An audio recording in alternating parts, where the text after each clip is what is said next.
Penyihir dengan kekuatan gaib ini selalu diganggu oleh roh-roh tanpa henti. Hanya karena dia memiliki batu es yang dapat menghidupkan kembali orang mati. Nama penyihir itu adalah Jang Yuke di tengah kabut yang mengaburkan. Jang Yuke muncul di depan semua orang dan MU The Oak sedang dikendalikan. Setelah sadar kembali sementara, dia memilih untuk melompat ke air dan perlahan-lahan tenggelam ke dasar danau. Pada saat ini, dua orang misterius muncul di sampingnya dan mengangkat MU The Oak keluar dari air. Waktu beralih ke 3 tahun kemudian, Jang Yuke pergi kemana-mana memburu orang-orang yang jiwanya kembali. Sebelum memindahkan jiwa lawannya, Jang Yuke melihat masa lalunya. Dia adalah orang yang mengambil tubuh putranya untuk memperpanjang hidupnya. Sekarang nama Jang Yuke telah terkenal di mana-mana. Kisah tentang dia diceritakan dari mulut ke mulut. Dia adalah tuan muda dari keluarga Jang yang telah mencapai alam Wansu. Naksu pernah menjadi pelayannya dan juga orang yang hampir menjadi istrinya. Keesokan harinya, di pasar yang ramai dan ramai, orang yang jiwanya kembali tiba-tiba muncul. Setelah menjadi emas, beberapa orang yang tidak bersalah melarikan diri ke halaman keluarga Jin. Park Danggu datang untuk menangkap orang yang jiwanya kembali. Tetapi keluarga Jin telah menutup pintu selama bertahun-tahun. Pemilik rumah juga telah memerintahkan tidak ada yang diizinkan masuk. Saat ini, Cho Yeon, putri bungsu keluarga Jin, muncul dan mengusir Park Danggu. Saat keduanya sedang mengobrol, Jang Yuke tiba-tiba menerjang ke halaman dengan kecepatan yang sangat cepat. Keduanya hanya merasakan hembusan angin yang lewat seperti ada orang yang masuk. Park Danggu menduga itu adalah Jang Yuke yang mengejar orang yang jiwanya kembali. Cho Yeon buru-buru menutup pintu. Dia memberitahu ibunya bahwa kakak perempuannya, Bu Yeon, ditahan di pavilion terpisah dengan penghalang pelindung. Jang Yuke pasti tidak akan menemukannya. Pada saat yang sama, setelah mengeksekusi orang yang jiwanya kembali, Jang Yuke menemukan ada penghalang di depannya dan masuk ke dalam. Bu Yeon berlari keluar dan dengan waspada bertanya siapa dia. Jang Yuke dengan mudah menyingkirkan senjata di tangan Bu Yeon.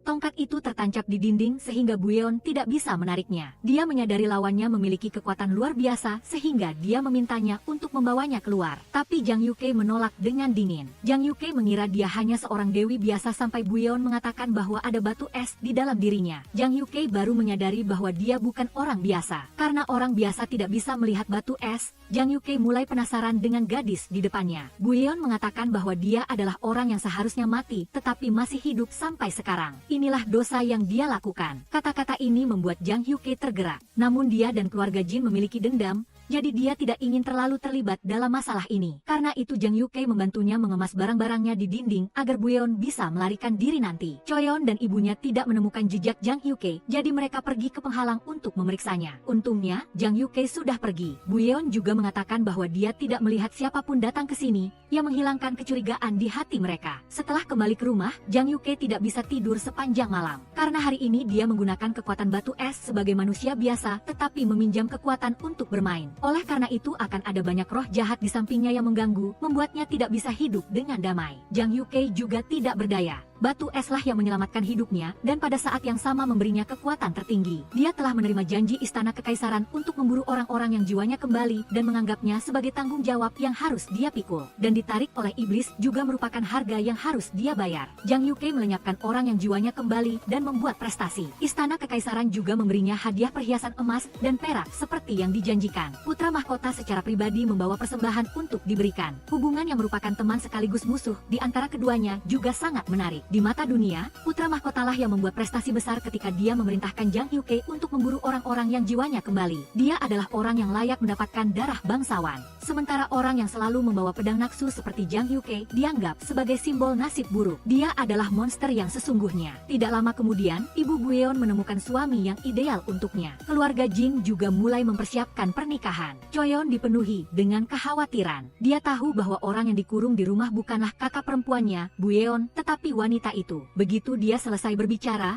dia segera dimarahi dengan keras oleh ibunya. Sang ibu mengatakan bahwa jiwa wanita itu telah hilang 3 tahun yang lalu setelah diangkat dari danau Gyeongcheong. Sekarang tubuh ini adalah milik Bu Yeon, putrinya. Sang ibu mengumumkan pernikahan kepada Bu Yeon. Hal pertama yang dipikirkan Bu Yeon adalah setelah menikah dia bisa meninggalkan keluarga Jin, tidak dikurung sepanjang hari lagi. Tetapi sang ibu mematahkan harapan itu. Setelah menikah, dia masih harus tinggal di keluarga Jin. Karena anak yang memiliki kekuatan supernatural terkuat dari keluarga Jin dilahirkan oleh putri tertua. Oleh karena itu, Bu Yeon juga harus memikul tanggung jawab untuk melahirkan keturunan. Setelah menikah, dia harus tinggal di sini untuk memiliki anak. Bu Yeon tidak setuju tetapi di hadapan ibunya, protesnya sama sekali tidak berguna. berguna. Setelah itu, dari ibunya Buyeon mengetahui bahwa tunangannya adalah dari keluarga Seo. Pada saat ini, Seo-yul telah kembali setelah 3 tahun. Orang yang bersamanya adalah pamannya. Pamanlah yang akan menikah dengan Buyeon, tetapi Seo-yul belum tahu apa-apa. Paman dengan penuh makna berkata kepada Seo-yul bahwa Daeho telah mengalami kekeringan selama 3 tahun. Sebentar lagi akan diadakan upacara pengorbanan Kyongcheong. Jika ingin melaksanakan upacara, kekuatan Dewi keluarga Jin sangat penting. Menjelang hari pernikahan, Buyeon memanfaatkan barang yang dipasang Jang Hyuk-tae di dinding untuk melarikan diri. Choyeon menemukannya dan menyuruh orang mengejarnya. Di tangan Buyeon ada tali merah.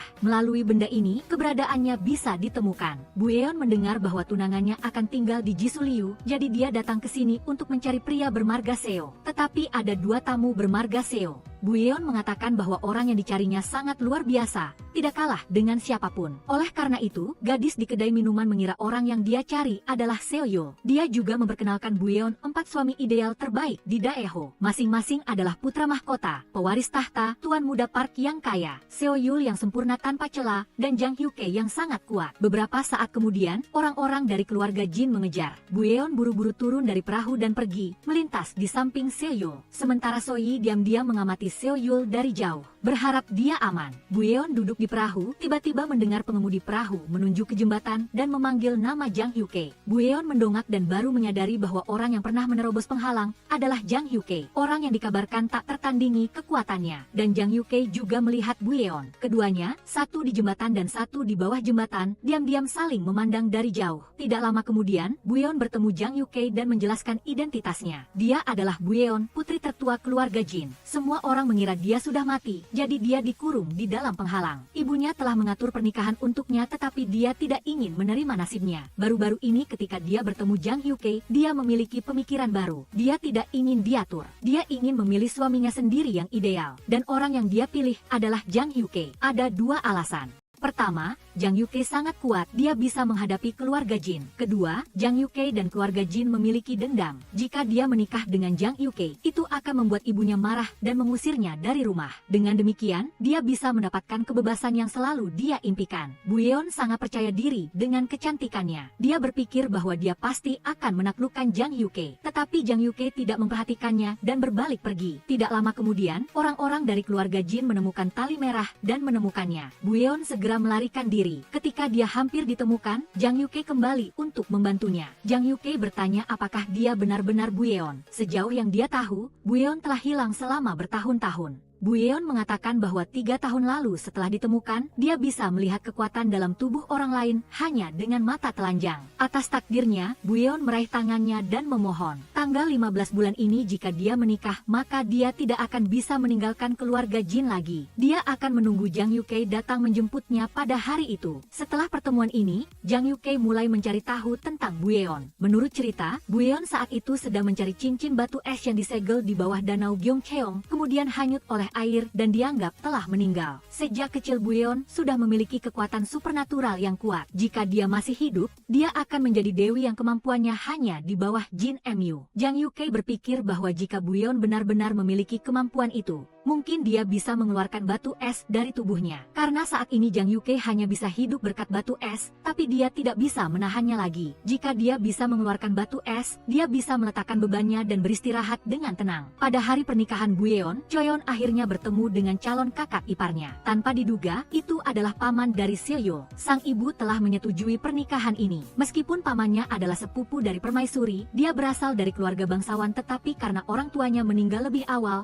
dia tidak memiliki dukungan di belakangnya. Oleh karena itu, dia membutuhkan kekuatan dari keluarga Jin. Buyeon mengenakan pakaian pernikahan meninggalkan keluarga Jin, naik perahu ke tempat upacara pernikahan. Di tengah jalan perahu tiba-tiba bergetar hebat, air memancar membentuk tiang air yang menyapu perahu Buyeon. Tidak lama kemudian, Buyeon menemukan dirinya di tempat yang berkabut dan suami ideal di hatinya sedang menunggu di tepi. Jang Hyuk-tae mengulurkan tangannya untuk membantu Buyeon dan menariknya ke darat. Buyeon segera berhamburan ke pelukan Jang Hyuk-tae. Buyeon sangat gembira untuk memudahkan pelarian. Dia melepaskan pakaian pengantinnya yang berat dan menceritakan pengalamannya kepada Jang Hyuk-tae. Sebelumnya dia pernah sakit parah dan hampir meninggal. Ibunya yang menemukannya dan menyembuhkannya. Tapi penyakit apa Buyeon juga tidak tahu. Dia telah kehilangan semua ingatannya sebelum memasuki keluarga Jin.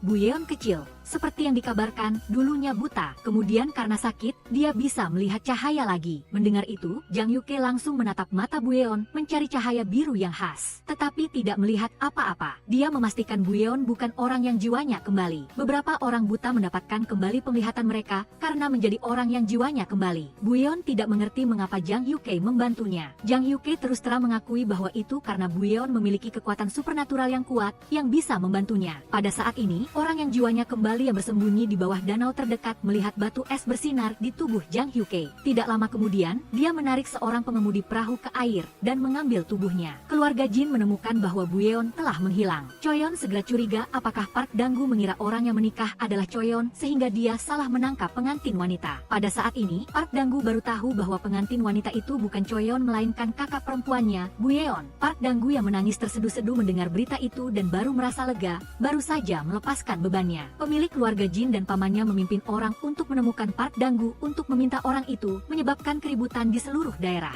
Begitulah, semua orang tahu Buyeon masih hidup. Ketika semua orang mencari Buyeon, Jang Yuke membawa Buyeon kembali ke rumahnya. Dia memerintahkan kepala pelayan untuk merawat wanita yang akan menikah dengannya. Setelah itu, Jang Yuke menasihati Buyeon, di sini dia bisa melakukan apapun yang dia inginkan. Dia akan memperlakukan Buyeon dengan baik karena Buyeon sangat penting baginya. Buyeon belum pernah dihargai seperti itu oleh orang lain, jadi dia sangat tersentuh. Tetapi pada saat yang sama dia merasa tidak aman dan khawatir. Dia masih belum mengatakan yang sebenarnya kepada Jang Yuke, bahwa dia tidak bisa lagi menggunakan kekuatan supernaturalnya. Pada malam hari, Buyeon diam-diam meninggalkan kamarnya untuk minum dan ditangkap oleh Jang Yuke. Jang Yuke juga duduk dan minum bersamanya. Buyeon menuangkan anggur dan mendorong gelas ke arah Jang Yuke. Dia mengatakan bahwa ini adalah cangkir anggur pernikahan di malam pertama mereka. Selama mereka meminum cangkir ini, mereka akan secara resmi menjadi suami dan istri. Mendengar itu, Jang Yuke tiba-tiba merasa ragu. Dia merasa semuanya terlalu terburu-buru. Dia masih perlu mengkonfirmasi satu hal. Jang Yuke menggunakan kekuatan magis untuk menutup pintu dan mematikan lampu. Dia hanya menempatkan satu lampu di depan Buyeon. Lampu ini adalah harta yang dibawa dari keluarga Jin. Lampu itu tidak pernah padam. Jang Yuke meminta Buyeon untuk menggunakan kekuatan supernaturalnya untuk memadamkan lampu. Buyeon ragu-ragu untuk waktu yang sangat lama. Jang Yuke mengamati reaksinya. Dia segera mengerti bahwa dia tidak lagi memiliki kekuatan supernatural. Buyeon mengakui bahwa ketika dia kehilangan ingatannya, kekuatan supernaturalnya juga hilang.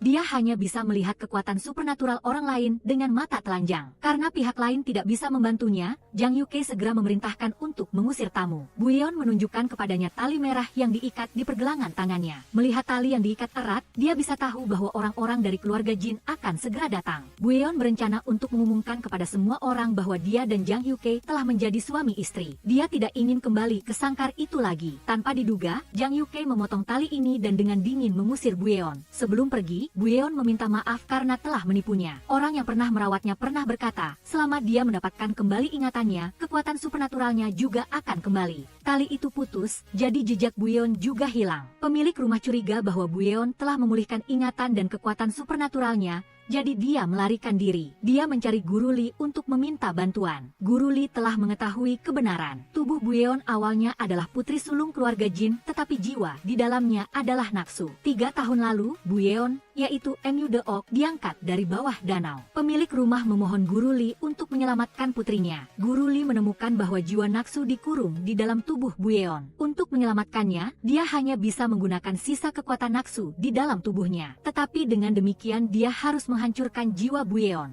Hanya menyisakan jiwa Naksu, jika tidak keduanya akan mati bersama. Guru Li meminta pemilik rumah untuk memilih. Tidak lama kemudian, pemilik rumah memutuskan untuk membiarkan Guru Li menyelamatkan Buyeon. Tubuh Buyeon perlahan-lahan sadar kembali, tetapi wajahnya perlahan-lahan berubah menjadi penampilan Naksu. Untuk terlahir kembali, Naksu menggunakan semua kekuatannya dan kehilangan sebagian besar ingatannya. Namun, tubuh itu milik Buyeon, jadi Naksu juga mendapatkan kemampuan untuk melihat kekuatan supernatural seperti dia. Tetapi selain itu, semua kemampuan lainnya hilang. Jika suatu hari kekuatan Naksu pulih, sangat mungkin tubuh dan jiwa tidak lagi harmonis, bahkan akan kehilangan kendali. Guru Li juga khawatir jika Jang Yuke mengetahui bahwa jiwa mantan kekasihnya, Naksu, masih ada, dia mungkin akan datang untuk melindunginya dan menghadapi pemilik rumah. Namun, pemilik rumah tidak khawatir karena Jang Yuke tidak pernah melihat wajah asli Naksu. Pengemudi perahu yang tubuhnya pernah diambil alih oleh orang yang jiwanya kembali sedang berkeliaran di jalanan. Sangat cepat dia beralih untuk untuk mengambil alih tubuh seorang petani. Buyeon setelah meninggalkan rumah Jang Hyuke secara tidak sengaja melewati petani itu. Seseorang mencium bau air yang amis, berbalik dan melihat kabut hitam keluar dari tubuh pria itu. Petani itu datang ke gerbang keluarga Jang dan mengambil alih tubuh penjaga pintu. Buyeon berbalik untuk memeriksa dan menemukan penjaga pintu tidak sadarkan diri. Tetapi saat ini tidak ada lagi aliran energi jahat di tubuhnya. Buyeon menyimpulkan bahwa benda jahat itu pasti telah melarikan diri dan bersembunyi di suatu tempat di rumah keluarga Jang. Setelah mencari sebentar, Buyeon menemukan orang yang jiwanya kembali tetapi secara tidak sengaja ditarik ke dalam air. Buyeon dengan cepat pingsan. Tepat pada saat ini, gelombang kekuatan masuk ke tubuhnya dan menariknya keluar dari air. Jang Hyuke datang tepat waktu untuk menyelamatkan Buyeon dan menyingkirkan orang yang jiwanya kembali.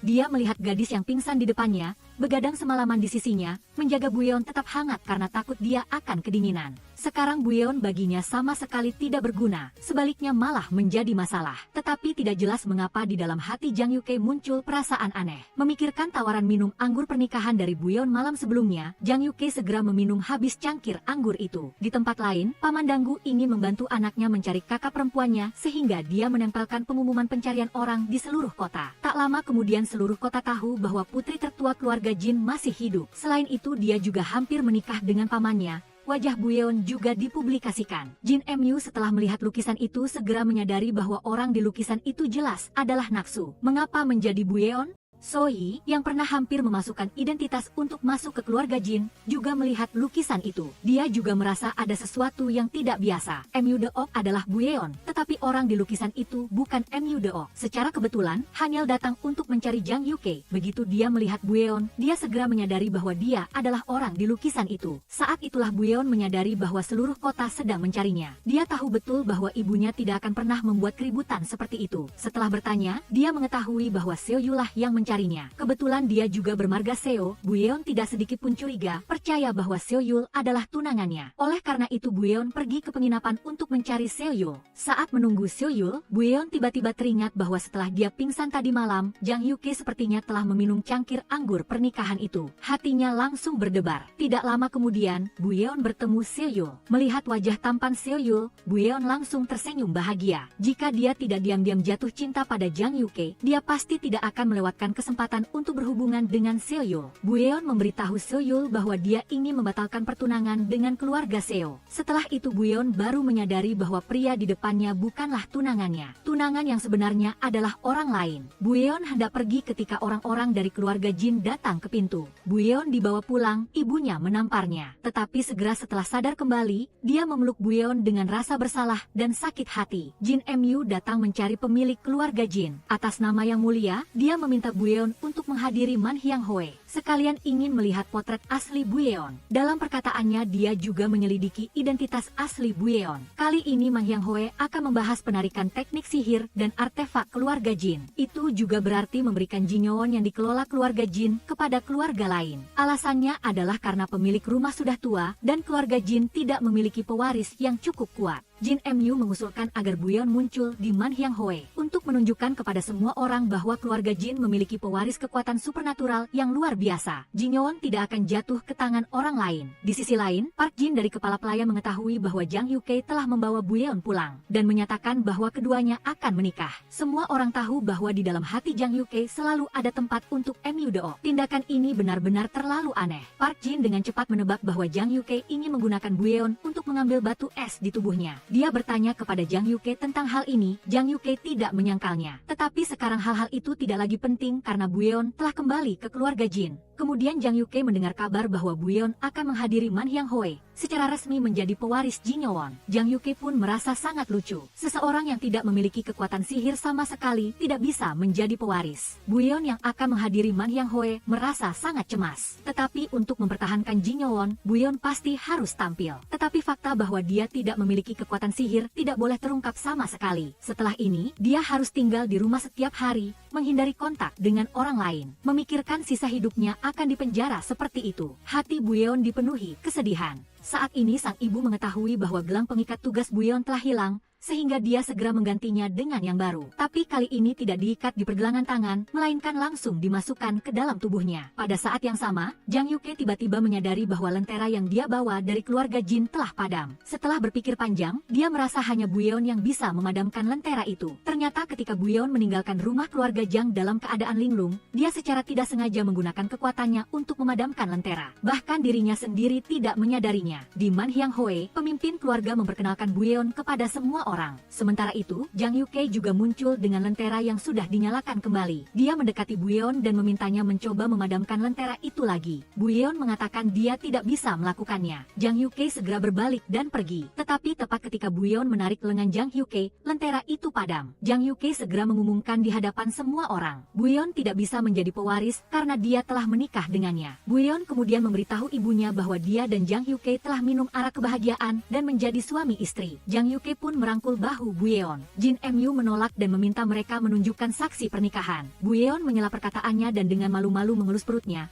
mengatakan bahwa saksi pernikahan ada di sini. Melihat pemandangan itu, semua orang langsung mengerti. Awalnya semua orang meragukan, tetapi denyut nadi kehamilan setidaknya butuh 21 hari untuk didiagnosis. Jadi tidak ada yang berani menghentikan pasangan suami istri ini lagi. Berkat menantu yang berbakat, Jang Yuke, urusan keluarga Jin mengelola Jin Yun juga untuk sementara waktu mereda. Setelah itu Buyeon juga mengikuti Jang Yuke kembali ke rumahnya. Dia mencoba menyalakan kembali lentera itu, tetapi lentera itu sama sekali tidak bereaksi. Menoleh, Buyeon melihat pedang Jang Yuke diletakkan di sebelahnya. Dia penasaran menyentuh pedang itu dan banyak gambar segera muncul di benaknya. Buyeon ketakutan dan melangkah mundur, secara tidak sengaja menyentuh lentera dan tiba-tiba menyalakannya. Buyeon sangat gembira, tampaknya ingatan dan kekuatan sihirnya perlahan-lahan pulih. Sebelumnya Buyeon bahkan curiga Jang Yuke lah yang memadamkan lentera di tangan Ratu Jang. Tujuannya adalah untuk membawanya pergi, tetapi Jang Yuke menyuruhnya untuk tidak memiliki harapan yang muluk-muluk. Mendengar itu, wajah Buyeon menjadi gelap. Dia secara proaktif mencium Jang Yuke lalu bersiap untuk pergi. Jang Yuke menariknya kembali, tetapi punggung Buyeon tiba-tiba terasa sangat sakit. Dia jatuh ke tanah, tidak bisa bangun. Ternyata gelang pengikat tugas di punggung Buyeon mulai bekerja. Pemimpin keluarga Jin menentang keras hubungan Buyeon dan Jang Yuke. Saat ini dia sedang melakukan sihir di rumah untuk memaksa Buyeon kembali. Pengurus rumah tangga yang merawat Buyeon melihat dia terus menangis, menasihatinya untuk kembali ke rumah terlebih dahulu. Tetapi Buyeon lebih memilih menanggung rasa sakit daripada harus kembali ke penjara itu. Pengurus rumah tangga menceritakan adegan Buyeon yang kesakitan kepada Jang Yuke, tetapi Jang Yuke hanya dengan dingin memerintahkan pengurus rumah tangga untuk merawatnya dengan baik. Dalam perkataannya tidak ada sedikit pun perhatian untuk istrinya. Malam harinya Buyeon kesakitan dan gelisah. Dia melihat Jang Yuke datang di depan pintu kamarnya, tetapi tidak berhenti melainkan langsung melewatinya. Harapan Buyeon hancur, tetapi dia tidak tahu bahwa Jang Yuke pergi ke rumah keluarga Jin pada malam hari. Langsung masuk ke dalam dan berbicara di depan pemimpin keluarga. Istri saya tidak bisa tidur, saya harap Anda mengerti dan tidak memanggil putri Anda di tengah malam. Bagaimanapun, mereka berdua adalah pengantin baru. Setelah selesai berbicara, Jang Yuke berbalik dan kembali, dia pergi mengunjungi Buyeon. Saat ini dia telah tertidur. Setelah Man Hyang Hoe, Jin Mu masih merasa identitas Buyeon sangat mencurigakan. Dia dan Naksu sangat mirip, tetapi postur tubuh dan auranya benar-benar berbeda. Oleh karena itu, Jin Mu mengirim orang untuk mencari Soyi. Soyi sekarang telah menjadi pemimpin kasino yang berkuasa di satu wilayah, dengan aura yang menekan orang. Di dalam tubuh Soyi ada cacing darah, selalu bergantung pada obat yang disediakan oleh Jin Mu. Orang-orang Jin Mu membawa obat. Syarat untuk mendapatkan obat adalah Soyi harus membawa Buyeon kepada Jin Mu. Soyi kemudian memberikan obat itu kepada kakaknya yang berada di Jisoewon. Berkat dia yang memberikannya kepada Seoyul tahu bahwa selalu ada orang yang memberinya obat. Dia juga samar-samar menebak identitas lawan. Sepertinya namanya Soyi, kakak perempuan di Jisoewon juga mendengarnya. Soyi adalah kakak perempuan Jang yang terkenal di daerah itu. Dia selalu diam-diam memberikan obat kepada Seoyul, tetapi dengan tegas menolak untuk bertemu dengannya. Tidak lama kemudian Buyeon sudah bangun, dia datang di depan pintu kamar Jang Yuke dan mendengar percakapan antara pengurus rumah tangga dan Jang Yuke. Pengurus rumah tangga menasihati Jang Yuke, jika dia sudah menikah, dia harus melepaskan Mu Deo. Sepasang giok penyetel yin dan yang adalah milik mereka berdua, Jang Yuke sampai sekarang masih membawanya adalah untuk terus memanggil Mu Deo. Melalui itu, dia memaksa dirinya untuk percaya dan menerima bahwa Mu Deo telah meninggal. Buyeon mendengar percakapan di antara keduanya, tetapi merasa bingung dan tidak mengerti. Dia hendak memberitahu Jang Yuke bahwa punggungnya tidak lagi sakit. Tetapi ketika sampai di pintu kamar,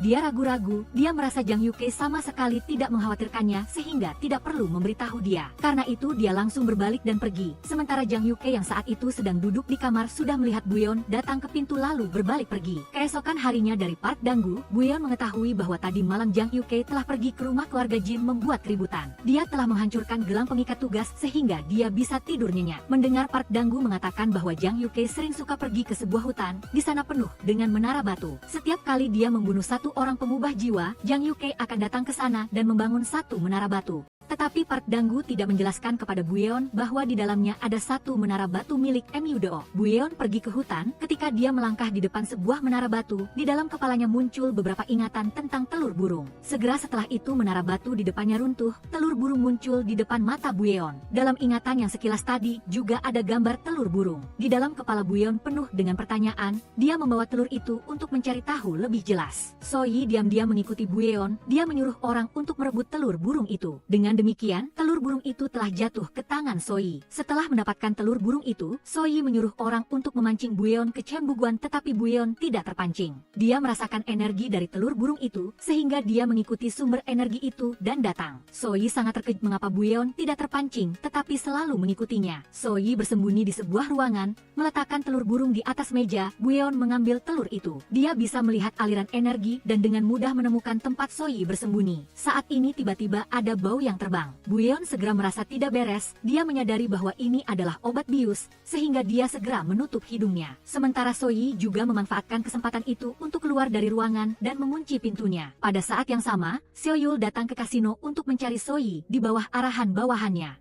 Dia pergi ke ruangan tempat Buyeon dikurung, begitu masuk pintu sudah mencium bau obat bius yang menyengat. Saat ini Buyeon tiba-tiba berdiri dari bak air. Karena tidak ingin menghirup obat bius, dia bersembunyi di bawah air. Seluruh tubuh Buyeon basah kuyup membuat Seoyul tidak berani melihat langsung. Buru-buru menarik selembar kain untuk menutupi tubuhnya. Setelah Buyeon berganti pakaian dan berjalan keluar bersama Seoyul, dia mendengar Seoyul menyebut Jang Yuke. Dia baru tahu bahwa mereka berdua adalah teman baik. Soyi datang menemui Jin MU, wanita itu bisa melihat energi dengan mata telanjang. Tampaknya perkataan Jin MU tidak salah, di Istana Ratu sepanjang hari sedih dan tidak gembira. Setelah menggunakan sihir pengubah jiwa, dia hanya bisa dikurung dalam tubuh ini. Tubuh yang kering dan layu membuatnya harus menggunakan selendang untuk menutupi wajahnya agar orang lain tidak melihat penampilan aslinya. Ketika melihat bunga-bunga yang indah dan penuh vitalitas, di dalam hatinya semakin bertambah ketidakpuasan. Dia dengan marah menginjak-injak bunga di bawah kakinya. Jin MU datang menemui sang ratu. Karena Jang Yuke telah menjadi menantu keluarga Jin, maka merebut Ji Soewon menjadi semakin sulit. Sang ratu sedikit marah. Awalnya dia berencana setelah menguasai Jinyeon akan menggunakan aura iblis di sana untuk merebut es batu di cermin surgawi agung. Jin MU menenangkannya bahwa Jang Yuke dan Buyeon belum mengadakan upacara pernikahan. Terlebih lagi, di hati Jang Yuke masih ada orang lain,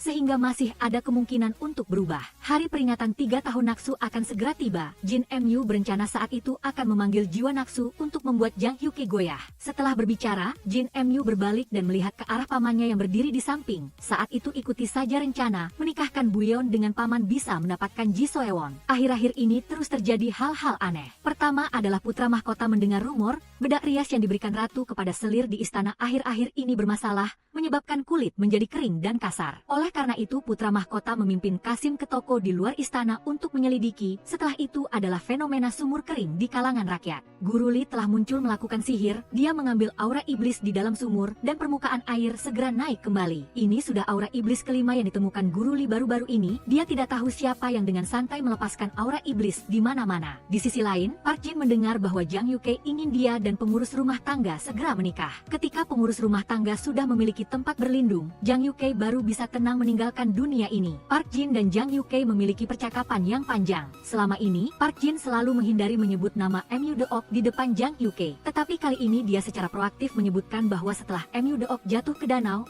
Jang Yuke tidak pernah kembali ke tempat itu sekalipun dan hanya diam-diam membangun menara batu di hutan. Park Jin tahu dia tidak sedang meratapi kepergian MU Deok, melainkan sedang berdoa agar MU Deok kembali. Park Jin berharap Jang Yuke bisa menerima kenyataan dan menghadapi kepergian MU Deok lalu baru memutuskan apakah ingin terus hidup atau tidak. Mendengar perkataan Park Jin membuat suasana hati Jang Yuke kacau. Dia tidak pulang ke rumah selama beberapa hari berturut-turut. Buyeon selalu menunggu di rumah tetapi tidak pernah menunggunya kembali. Akhir-akhir ini Jang Yuke selalu tinggal di pos penjagaan rakyat. Han Yeom datang ke rumah untuk bermain. Dia memberitahu pengurus rumah tangga berita tentang Jang Yuke. Pelayan wanita Han Yeom dengan sengaja menyindir Buyeon, mengatakan ada seseorang di rumah yang membuat Jang Yuke tidak nyaman sehingga dia tidak ingin kembali. Buyeon juga mulai meragukan dirinya sendiri. Apakah karena dia secara proaktif mencium Jang Yuke sehingga membuatnya merasa tidak nyaman? Tetapi bagaimanapun juga Buyeon masih ingin bertemu Jang Yuke sekali saja. Buyeon mengejar Han Yeom ingin pergi bersamanya. Saat ini Han Yeom memperhatikan bahwa di tangan Buyeon ada telur burung berwarna biru. Dia memberitahu Buyeon, Gyeokjin dan yang ini awalnya milik Naksu. Jika mentransfer kekuatan ke Gyeok, mungkin dia akan mengerti mengapa semua orang tidak percaya bahwa dia adalah istri Jang Yuke. Oleh karena itu Buyeon langsung pergi ke depan menara batu. Tidak lama kemudian, Jang Yuke merasakan aura telur burung dan berlari ke depan menara batu.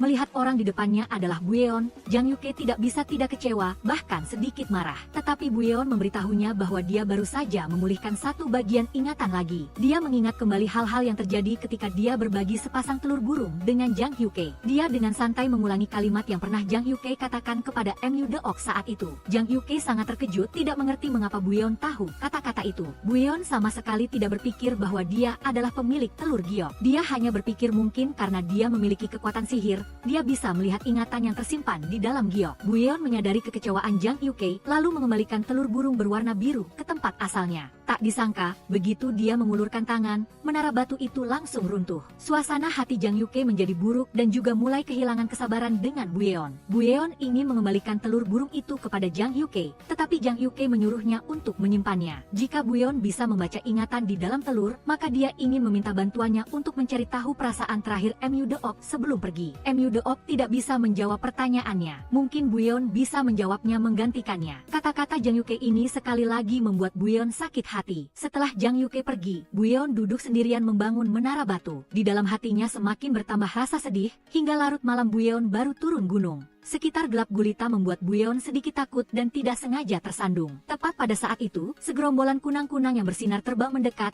menerangi jalan di bawah kakinya. Tetapi yang tidak Buyeon ketahui adalah Jang Yuke selalu berada di belakang, diam-diam melindunginya. Malam itu, di danau cermin surgawi muncul sebuah perahu. Di atas perahu, seorang pria terbangun, menemukan di sekelilingnya penuh dengan tubuh, sehingga dia ketakutan dan lari keluar. Di atas perahu, seorang wanita dengan wajah ganas muncul dan mengaku sebagai Naksu, juga mengatakan bahwa jika membawanya ke tempat tubuh pengubah jiwa, dia akan kembali. Pria itu ketakutan merangkak ke darat untuk melaporkan. Naksu telah memusnahkan semua orang di atas perahu dan akan segera kembali sebagai pengubah jiwa. Berita itu dengan cepat menyebar ke seluruh daerah dan segera membuat penduduk panik. Di kota, toko-toko jimat berdagang dengan makmur. Istana kerajaan dan para biksu juga sangat waspada. Park Danggu pergi menyelidiki semua perahu pada malam itu, tetapi tidak mendengar ada kasus yang terjadi. Perahu yang dikabarkan memiliki banyak korban jiwa juga tidak ada. Itu menunjukkan bahwa ada orang yang sengaja menyebarkan desas-desus untuk membuat semua orang panik. Saat ini hari peringatan 3 tahun Naksu semakin dekat,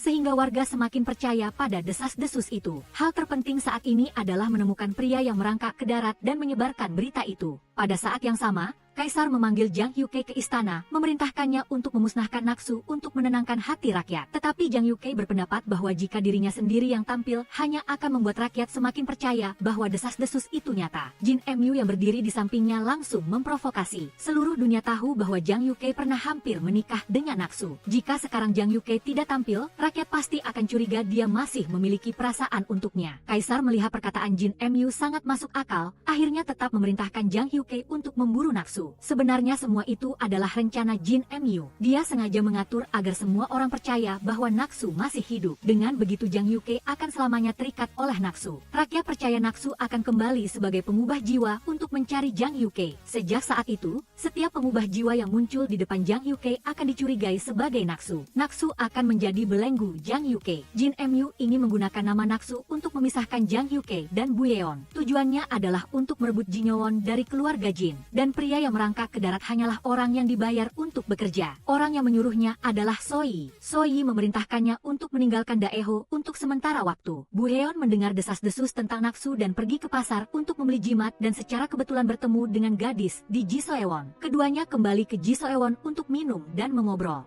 Sejak itu Buyeon tahu bahwa gadis ini pernah memiliki hubungan yang tidak buruk dengan Myudo. Dia juga mengetahui cerita masa lalu antara Jang Yuke dan Myudo. Setelah mendengarkan, hati Buyeon terasa berat. Tepat pada saat itu, Paman dan sekelompok teman minum juga berada di Jisoewon. Paman sambil minum sambil menyombongkan diri bahwa dia memiliki banyak kenalan. Mendengar bahwa Buyeon juga ada di Jisoewon hari ini, dia meminta orang untuk memanggil Buyeon datang. Dia dan teman-teman minumnya ingin melihat dengan jelas kecantikan Buyeon. Karena harga dirinya, Paman tidak mengatakan yang sebenarnya tentang batalnya pernikahan. Hanya mengatakan bahwa dia setuju untuk menikah karena Buyeon memiliki penampilan yang cantik. Siapa sangka otak Buyeon bermasalah sehingga pernikahan dibatalkan.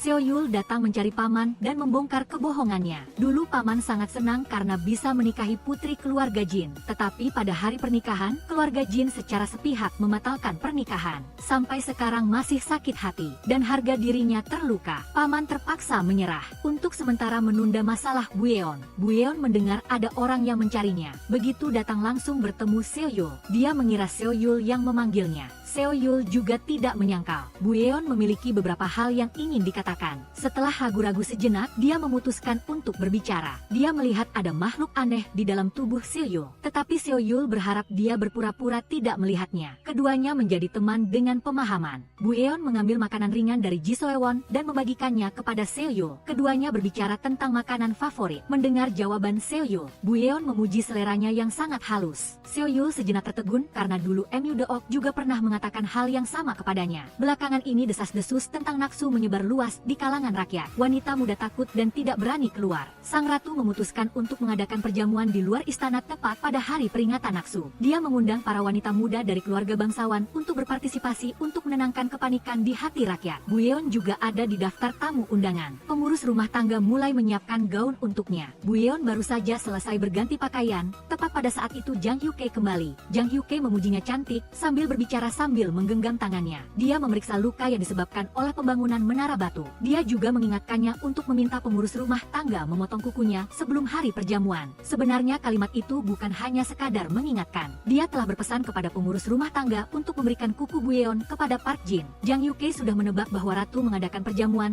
adalah untuk membuat pengubah jiwa mengkristalkan Buyeon tepat di perjamuan. Hari itu juga tepat pada hari peringatan Naksu. Semua orang pasti akan mengira bahwa Naksu yang kembali sebagai pengubah jiwa. Semua tanggung jawab akan jatuh ke pundak Jang Yuke. Dengan begitu, dia dan keluarga Jin akan berselisih. Jinyeon akan direbut. Jang Yuke dan Park Jin telah merencanakan sejak dini. Mereka harus memadamkan desas-desus sekaligus melindungi Buyeon. Pada hari perjamuan, pengurus rumah tangga atas nama Jang Yuke mempersembahkan lengan kembang api. Dia juga dengan sengaja berbicara dengan lantang di depan semua orang bahwa Jang Yuke ingin membawa cahaya ke dalam kegelapan Buyeon. Setelah itu pengurus rumah tangga membawa Buyeon ke halaman belakang tempat Jang Yuke menunggunya. Sesaat kemudian, Buyeon kembali ke meja perjamuan. Seorang Gisaeng mengungkapkan identitasnya sebagai pengubah jiwa. Dia mengeluarkan pedang yang tersembunyi dan pergi ke tempat Buyeon. Satu tusukan langsung ke punggungnya, Buyeon tersungkur dan tewas di tempat. Segera setelah itu pengubah jiwa memanjat tembok untuk melarikan diri. Perjamuan menjadi kacau, semua orang bingung. Sang ratu melangkah ke tempat Buyeon berpura-pura panik membaca kata-kata yang sudah disiapkan. Mengatakan bahwa pengubah jiwa Naksu telah mengkristalkan istri Jang Yuke. Tetapi setelah itu tubuh Buyeon mulai menghilang. Akhirnya hanya tersisa pakaian di tanah. Pengurus rumah tangga muncul tepat waktu memberitahu semua orang bahwa Buyeon masih hidup. Setelah selesai berbicara, Buyeon langsung muncul di depan semua orang. Ternyata sebelum perjamuan dimulai, Park Jin telah datang mencari pemimpin keluarga Jin meminta pihak lain untuk melindungi Buyeon. Pemimpin keluarga memberikan aura iblis uji coba Jinyeon. Iblis uji coba setelah memakan kuku yang dipotong di malam hari akan berubah menjadi bentuk pemilik kuku. Orang yang meninggal barusan adalah iblis itu. Sebelumnya, Buyeon telah pergi ke halaman belakang untuk bertemu Jang Yuke. Jang Yuke mengatakan tujuan pesta adalah untuk membuat Naksu muncul. Sampai saat itu, Buyeon akan tewas di tangan Naksu.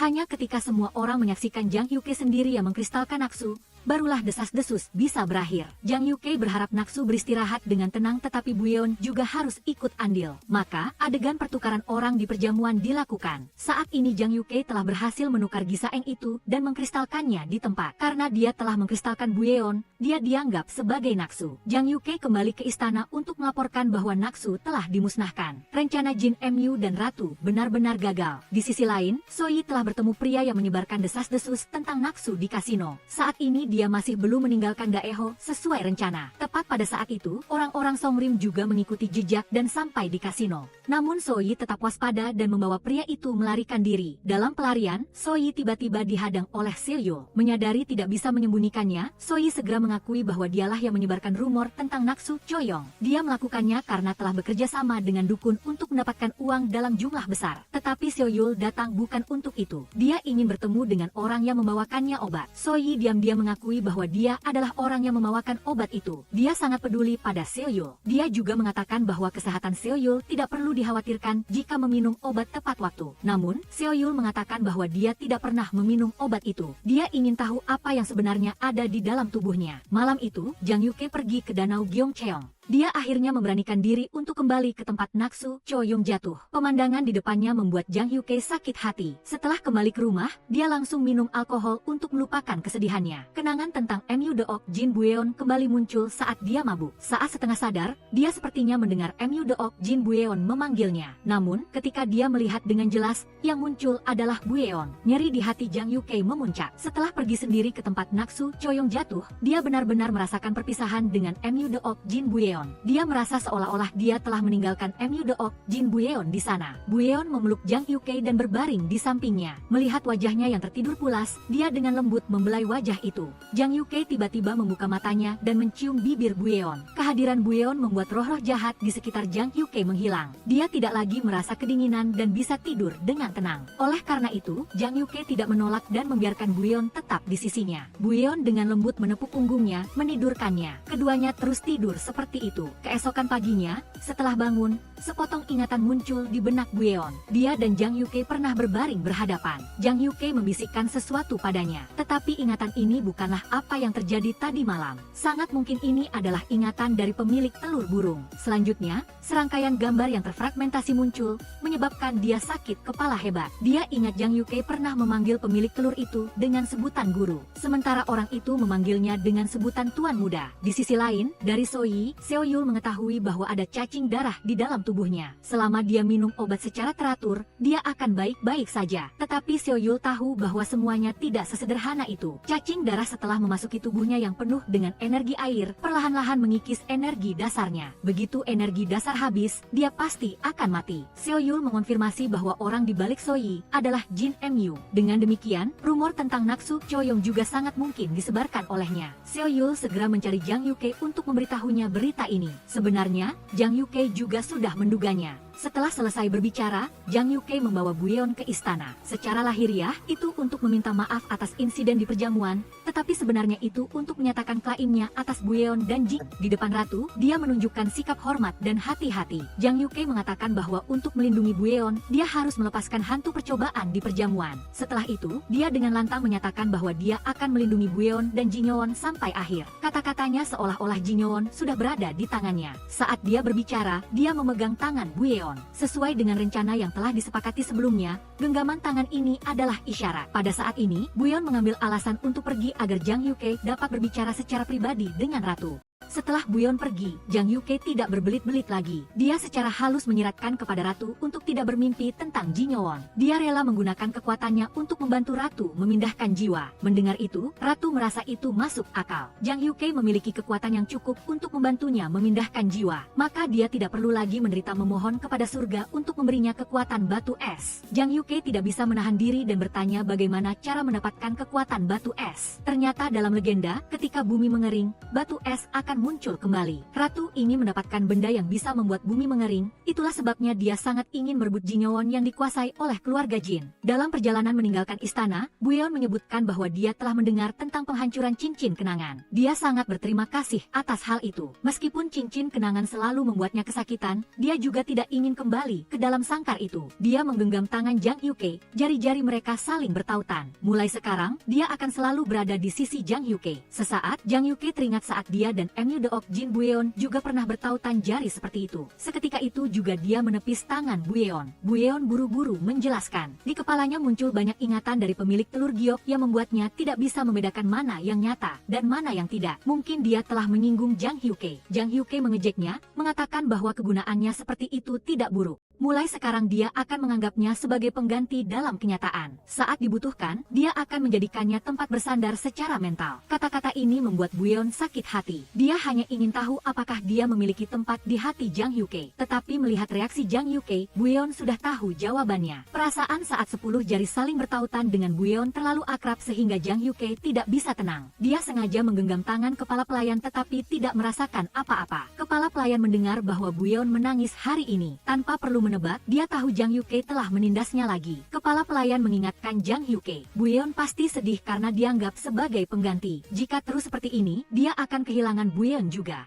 Setelah berpikir matang, Jang Yuke pergi menemui Buyeon untuk menjelaskan. Dia mengatakan bahwa dia tidak pernah ingin dia menjadi pengganti siapapun, melainkan dia sendiri yang selalu menganggap dirinya sebagai pengganti. Dia berharap dia tidak seperti itu lagi. Keesokan harinya ibu Buyeon datang berkunjung, dia menasihati Buyeon untuk menjauhi Jang Yuke. Dia ingin dia mengerti bahwa Jang Yuke memilihnya pasti memiliki tujuan sendiri. Tetapi Buyeon yang polos percaya bahwa Jang Yuke hanya ingin meminjam kekuatannya untuk mengusir roh jahat. Kata-kata ini membuat ibunya sedikit terkejut. Dia menduga bahwa Buyeon secara bertahap memulihkan kekuatan ilahinya, dan itu juga berarti ingatannya perlahan-lahan kembali. Ibunya setuju, selama dia memanggilnya kembali ke rumah, dia akan memberinya kebebasan. Meskipun demikian, Buyeon masih tidak mau kembali. Ibunya mengerti bahwa dia telah jatuh cinta pada Jang Yuke. Setelah tidak bisa mencegahnya, dia tidak terus menghalangi tetapi malah meminta Buyeon untuk membawa Jang Yuke pulang. Hanya dengan begitu, dia akan menyetujui pernikahan ini. Pada saat yang sama, kelompok Park Jin melihat Guru Lee menemukan benda jahat di bawah sumur kering,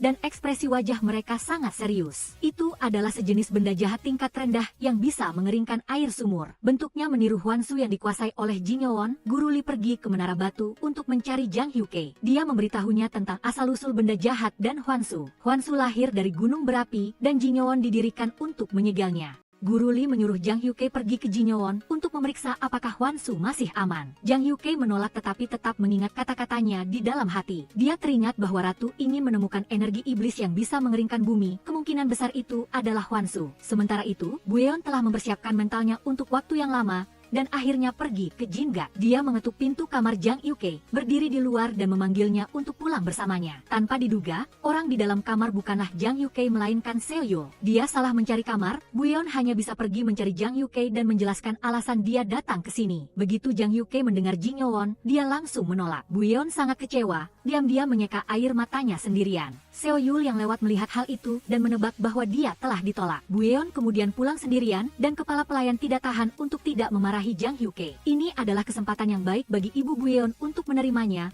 tetapi dia menolak dan melukai Buyeon. Siapa tahu Buyeon kali ini pulang dan tidak akan kembali lagi, dan pernikahan mereka mungkin juga berakhir. Hari ini Seo He datang mencari kepala keluarga Jin, menanyakan cara mengeluarkan cacing darah dari tubuh seseorang. Sebagai gantinya dia akan memberitahu kepala keluarga siapa Buyeon yang sebenarnya. Tepat ketika dia mengatakan itu, Buyeon muncul. Seo He awalnya ingin mengambil kesempatan untuk mengungkap bahwa dia adalah palsu. Tanpa diduga dia dipukul hingga pingsan dan dikurung oleh kepala keluarga Jin. Seo He tidak menyangka bahwa kebenaran tentang identitas Buyeon. Kepala keluarga sudah tahu sejak lama. Buyeon kembali ke rumah sendirian dalam suasana hati yang muram. Tiba-tiba Jang Yuke muncul di depan ibunya sebagai menantu. Dalam sekejap, semua kesedihan Buyeon sebelumnya menghilang. Buyeon awalnya tidak berniat menginap, tetapi Jang Yuke secara sukarela menawarkan untuk bermalam di sini. Mengatakan bahwa tinggal di kamar Buyeon yang lama sudah cukup, ibunya segera khawatir karena Seo He masih ada di sana. Jadi dia buru-buru menyuruh orang untuk membersihkan kamar itu. Setelah Seo He menghilang, pekerja kasino datang mencari Seo-yul dan meminta bantuannya untuk menyelamatkan Seo He.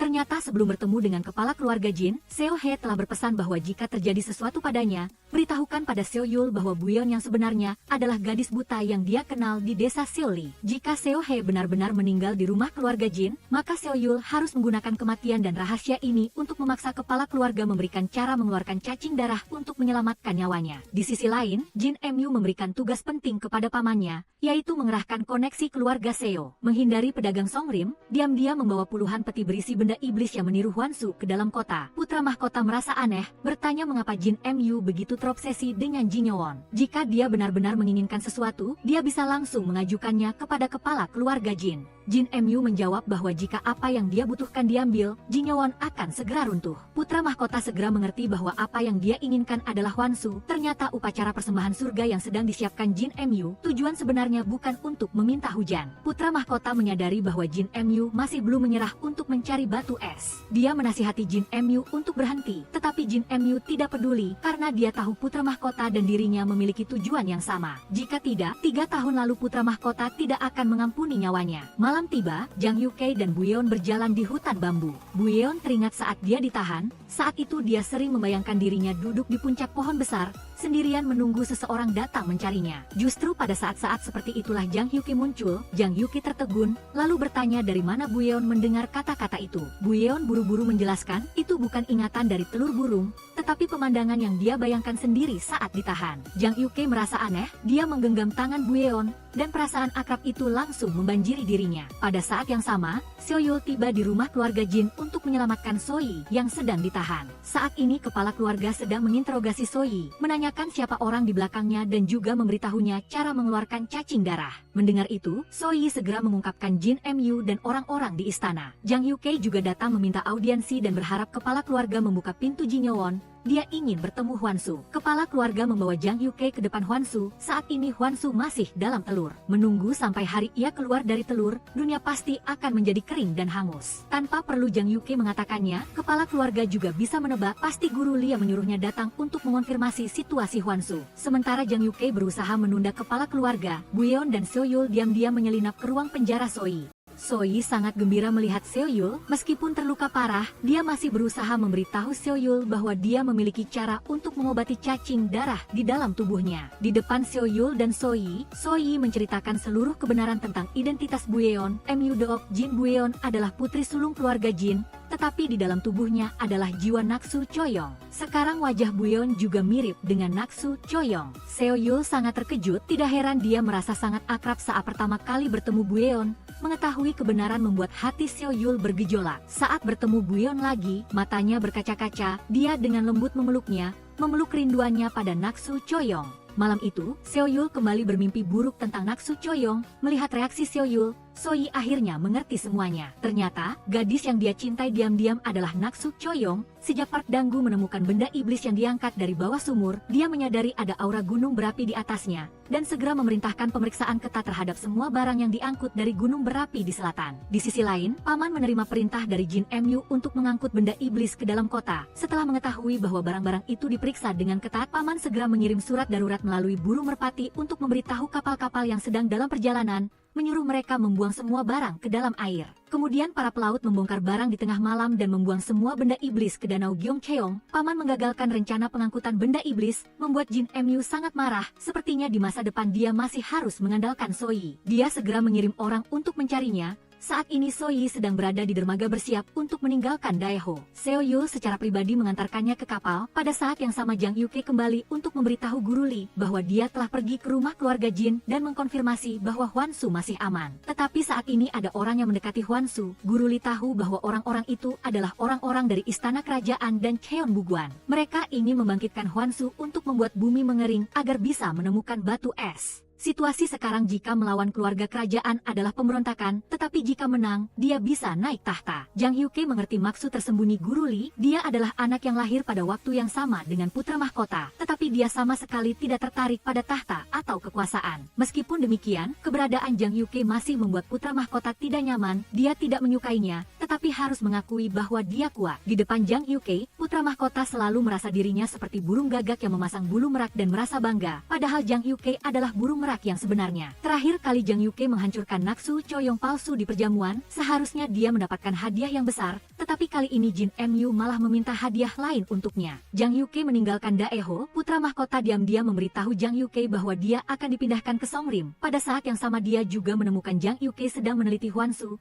menduga bahwa Jang Yuke telah menyadari gejolak yang akan datang. Jika itu benar, dia pasti tidak akan pergi. Tetapi sikap Jang Yuke yang ambigu membuat putra mahkota terkejut. Hwanshu sangat berbahaya, dapat menyebabkan bencana bagi seluruh kota. Putra mahkota mengerti Jang Yuke, berpikir dia tidak akan mengabaikan perjalanan ini, tetapi sekarang Jang Yuke tidak ingin menjadi orang suci lagi. Meskipun memiliki kekuatan tertinggi, dia tidak bisa melindungi orang yang dicintainya. Justru sikap pasrah itu yang membuat putra mahkota kecewa. Seseorang dengan kekuatan besar tidak lagi memiliki keinginan untuk melindungi dunia ini. Choyeon menerima perintah untuk menemui Ratu. Ratu mendambakan kecantikan muda dan segar Choyeon sambil mengelus tangannya. Dia memuji Choyeon secantik musim semi. Ratu menyuruhnya untuk sering datang ke istana di masa depan. Kata-katanya penuh dengan makna tersembunyi. Dia ingin segera menikmati cahaya cemerlang dari musim semi di masa depan. Benda-benda iblis yang dilemparkan oleh para pelaut hanyut di seluruh perairan. Choyeon bisa melihat energi dengan mata telanjang. Dia segera pergi bersama para penyihir untuk membantu mereka mengarahkan dan mengangkat benda-benda iblis itu. Ketika perahu melewati di bawah jembatan, Choyeon tiba-tiba merasa sangat akrab.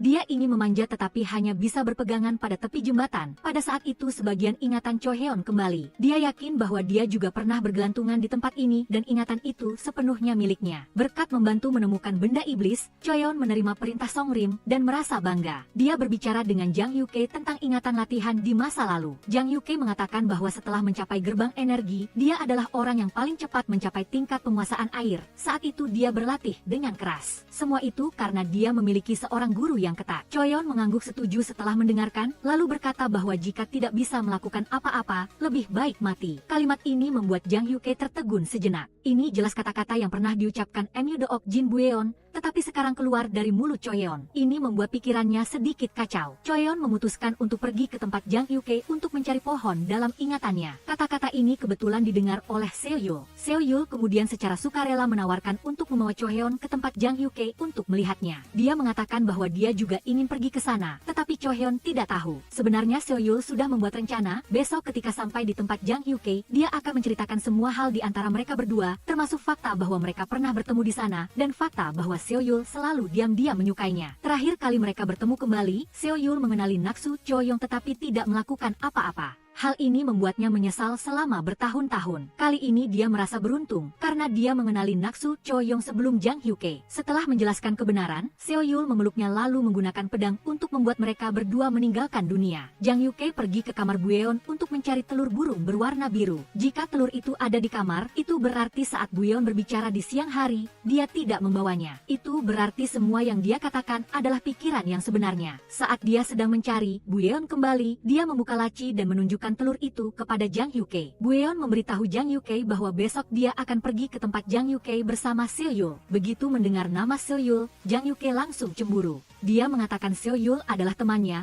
mungkin ragu untuk menolaknya, jadi dia dengan enggan setuju untuk pergi bersamanya. Tetapi Bueon membalas, Seo-yul juga temannya, apa salahnya jika teman-teman pergi ke tempat Jang Yuke bersama-sama. Begitu saja, keduanya bertengkar hanya karena Seo-yul adalah teman siapa. Di sisi lain, Soi khawatir tentang Seo-yul sehingga dia akhirnya tidak pergi. Dia ingin memastikan Seo-yul telah pergi ke rumah keluarga Jin untuk berobat baru dia bisa merasa tenang. Teman perjalanannya menyadari bahwa Soi memiliki perasaan terhadap Seo-yul. Soi tidak menyangkal, begitu menyebut nama Seo-yul, matanya langsung berbinar. Dunia di matanya selalu kotor. Tetapi sejak bertemu Seo-yul, dia merasakan kesucian untuk pertama kalinya. Orang-orang Jeon Bueon datang dan menemukan bahwa Soi pernah mencoba melarikan diri, jadi mereka curiga. Di dalam tubuh Soi ada cacing darah, mengapa dia meninggalkan penawarnya dan melarikan diri. Hanya ada satu kemungkinan bahwa cacing darah itu telah dikeluarkan. Mereka menginterogasi Soi, dan teman-temannya melihat itu lalu pergi mencari Seo-yul untuk meminta bantuan. Saat itu Seo-yul dan Bueon sedang bersiap untuk pergi ke tempat Jang Yuke. Peristiwa itu terlalu mendadak, Seo Yul tidak bisa mengabaikannya. Setelah Seo Yul pergi, Bu Yeon ragu sejenak. Akhirnya dia menceritakan kepada Jang Yuke bahwa Seo Yul memiliki cacing darah. Pada saat ini, Seo Yul menyerbu ke kasino dan bertarung dengan orang-orang Jeon Buyeon. Dia menggunakan energi air di dalam tubuhnya untuk mengaktifkan kekuatan cacing darah,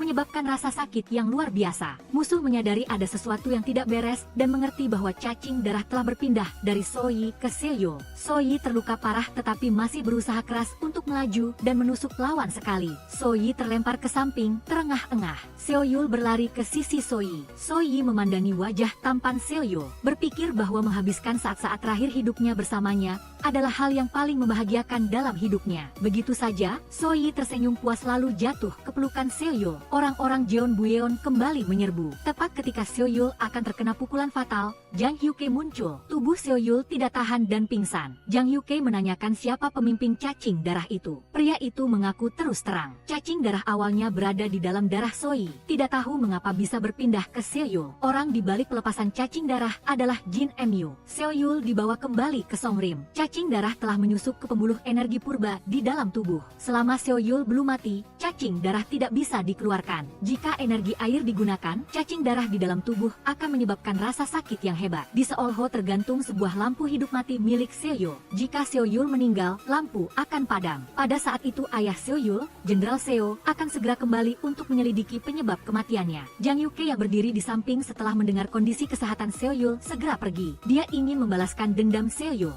Penyerangan terhadap Seo Yul oleh anak buah Jin Mu menyebar dengan cepat keluar. Hal ini membuat Kaisar merasa gelisah. Seo Yul adalah anggota Songrim. Jika sesuatu terjadi padanya, Songrim pasti akan menyatakan perang terhadap Jin Mu. Tepat pada saat itu, Jang Yuke datang ke Jin Mu untuk menyelesaikan masalah. Dia menghunus pedangnya dan menjatuhkan para penjaga. Dia terus maju ke halaman dalam. Putra mahkota datang untuk bernegosiasi. Saat itu, Park Jin muncul dan menyatakan bahwa mulai sekarang Songrim akan mendukung semua keputusan Jang Yuke. Berdampingan dengannya, Jang Yuke tidak ingin melukai orang yang tidak bersalah. Dia hanya meminta putra mahkota untuk menyerahkan Jin Mu. Putra mahkota adalah orang yang logis. Tidak peduli bagaimana Jin Mu menjelaskan, dia berpendapat bahwa Jin Mu harus bertanggung jawab atas parasit darah. Normalnya Jin Mu menggunakan parasit darah untuk mengendalikan bawahannya. Dia benar-benar tidak tahu mengapa parasit darah ada di dalam tubuh Seo Yul. Parasit darah dikelola oleh Jin Wondo milik keluarga Jin. Jin Mu sama sekali tidak tahu cara mengeluarkannya. Putra mahkota memerintahkan Jin Mu untuk mencari cara mengeluarkan parasit darah. Jika tidak, Jang Yuke tidak akan membiarkannya. Jin Mu segera memanggil para penyihir untuk mencari cara. Seorang lelaki tua mengatakan bahwa parasit darah berasal dari Jin Wondo. Mungkin kepala keluarga Jin punya cara. Jin Mu secara pribadi pergi ke rumah keluarga Jin, berlutut memohon kepala keluarga untuk membantu. Kepala keluarga tidak ingin terlibat dalam masalah ini, tetapi Jin Mu mengancamnya. Bagaimanapun juga, dia adalah anggota keluarga Jin. Jika sesuatu terjadi padanya, keluarga Jin juga akan terlibat. Harus ikut dikubur bersamanya. Mendengar itu, kepala keluarga datang menemui Kaisar bersama Jin Mu. Kaisar pusing dengan masalah ini. Dia memerintahkan kedua saudara Jin untuk menyelesaikan krisis ini. Hal ini persis seperti yang diinginkan Jin Mu. Keduanya datang menemui Jang Yuke. Jin Mu dengan tulus meminta maaf kepada Jang Yuke dan mengatakan bahwa dia telah menemukan cara untuk menyelesaikannya. Kepala keluarga Jin di sampingnya bisa mengeluarkan parasit darah. Sebelumnya, Jang Yuke pernah datang memohon kepala keluarga untuk menyelamatkan Seo Yul. Tetapi karena perselisihan, kepala keluarga tidak peduli dengan keselamatan Seo Yul dan menolak mentah-mentah. Sekarang karena dipaksa oleh Jin Mu untuk proaktif menemui Jang Yuke, dia tidak bisa menghindari ejekan darinya. Jin Mu tiba-tiba mengerti bahwa Jang Yuke sengaja membuat masalah baginya dan membiarkannya pergi meyakinkan kepala keluarga. Hanya dengan cara itu kepala keluarga dapat dipaksa untuk menyelamatkan Seo Yul. Jin Mu merasa sangat marah karena dipermainkan, tapi dia harus menahan diri dan tetap menunjukkan sikap yang baik di luar. Jang Yuke memperingatkan Jin Mu lagi, jika sesuatu terjadi pada Seo Yul, Jin Mu pasti akan dihukum. Jang Yuke datang ke rumah keluarga Jin dan kepala keluarga memberinya solusi. Parasit darah adalah serangga dan cara terbaik untuk mengusirnya adalah dengan menggunakan burung. Dan Jin Yowon memiliki jenis burung yang ditakuti semua orang, yaitu Hwansu. Tapi cara ini cukup berbahaya, kepala keluarga Jin sendiri yang akan menanganinya. Kepala keluarga mengambil kesempatan itu untuk meminta Jang Yuke agar mengizinkan putrinya kembali ke rumah. Jika Jang Yuke tidak setuju, dia tidak akan membantu. Jang Yuke langsung setuju, kepala keluarga tersenyum, kedua belah pihak mencapai kesepakatan. Malam harinya Bu Yeon mengunjungi Seo Yul, dia merasa sangat bersalah karena tidak segera memberitahukan kondisi Seo-yul kepada semua orang. Bu Eon mengulurkan tangannya menyentuh tubuh Seo-yul, di dalam kepalanya kembali muncul potongan-potongan ingatan tentang dia dan MUDO. Saat itu Han Yeo bergegas datang, dia sangat tidak puas karena Bu Eon tahu tetapi tidak memberitahu dan dengan dingin mengusirnya dari kamar. Bu Eon pergi tetapi merasa penasaran dengan gambar-gambar yang baru saja dilihatnya. Tepat pada saat itu Jang Yuke muncul di depannya, Bu Eon juga ingin melakukan sesuatu yang bisa dia lakukan untuk membantu Seo-yul. Melihat ekspresi wajah Jang Yuke, Bu Eon menebak bahwa dia akan membawanya kembali ke rumah keluarga Jin. Semua orang berkumpul untuk membagi tugas. Kali ini mereka akan memanfaatkan aura Hwansu untuk mengusir parasit darah dari tubuh Seo-yul dan pada saat yang sama memaksanya untuk melepaskan energi yang telah diserapnya. Namun mereka harus menghadapi dua masalah besar. Pertama, Seo-yul lemah dan tidak bisa sembarangan dibawa ke Jinyowon. Kedua, Hwansu tidak bisa dikeluarkan dari Jinyowon, jadi mereka hanya bisa menggunakan aura Hwansu dalam kondisi di mana kedua belah pihak tidak bisa bergerak. Saat ini, Dr. Seo mengeluarkan sumbu lampu air yang digunakan untuk lampu kematian keluarga Seo. Orang-orang dari keluarga Seo akan memasukkan energi mereka ke dalamnya. Dia akan memasukkan sisa energi Seo-yul ke dalam sumbu lampu. Dengan demikian, parasit darah di dalam tubuh Seo-yul akan salah mengira itu sebagai nadi air dalamnya dan merayap masuk ke dalam sumbu lampu. Cara ini memang bisa mengeluarkan parasit darah, tetapi tidak bisa membuatnya melepaskan energi yang diserapnya. Semua orang menduga bahwa Jin MU pernah memasukkan parasit darah ke dalam Soi untuk membantunya menyamar sebagai Bu Eon. Oleh karena itu, parasit darah pasti telah menyerap darah dari keluarga Jin. Seo-yul tiba-tiba teringat bahwa dia pernah diambil darahnya. Dr. Seo mengusulkan untuk memasukkan sumbu lampu ke dalam tubuh Seo-yul, orang yang memiliki energi darah yang sama. Cukup dengan menggigitnya. Tapi ada satu prasyarat, yaitu Seo-yul tidak boleh hamil. Park Dang-gu yang mendengarnya langsung teringat saat mereka berdua tidak bisa menahan diri dan bercinta. Bu Eon langsung menawarkan diri untuk melakukan tugas ini karena dia yakin tidak akan hamil. Setelah dia selesai berbicara, semua orang menatap Jang Yuke secara bersamaan. Masalah pertama teratasi. Masalah selanjutnya adalah bagaimana mendapatkan aura Hwansu tanpa merusak batas. Ini membutuhkan bahan yang sama dengan batas. 30.000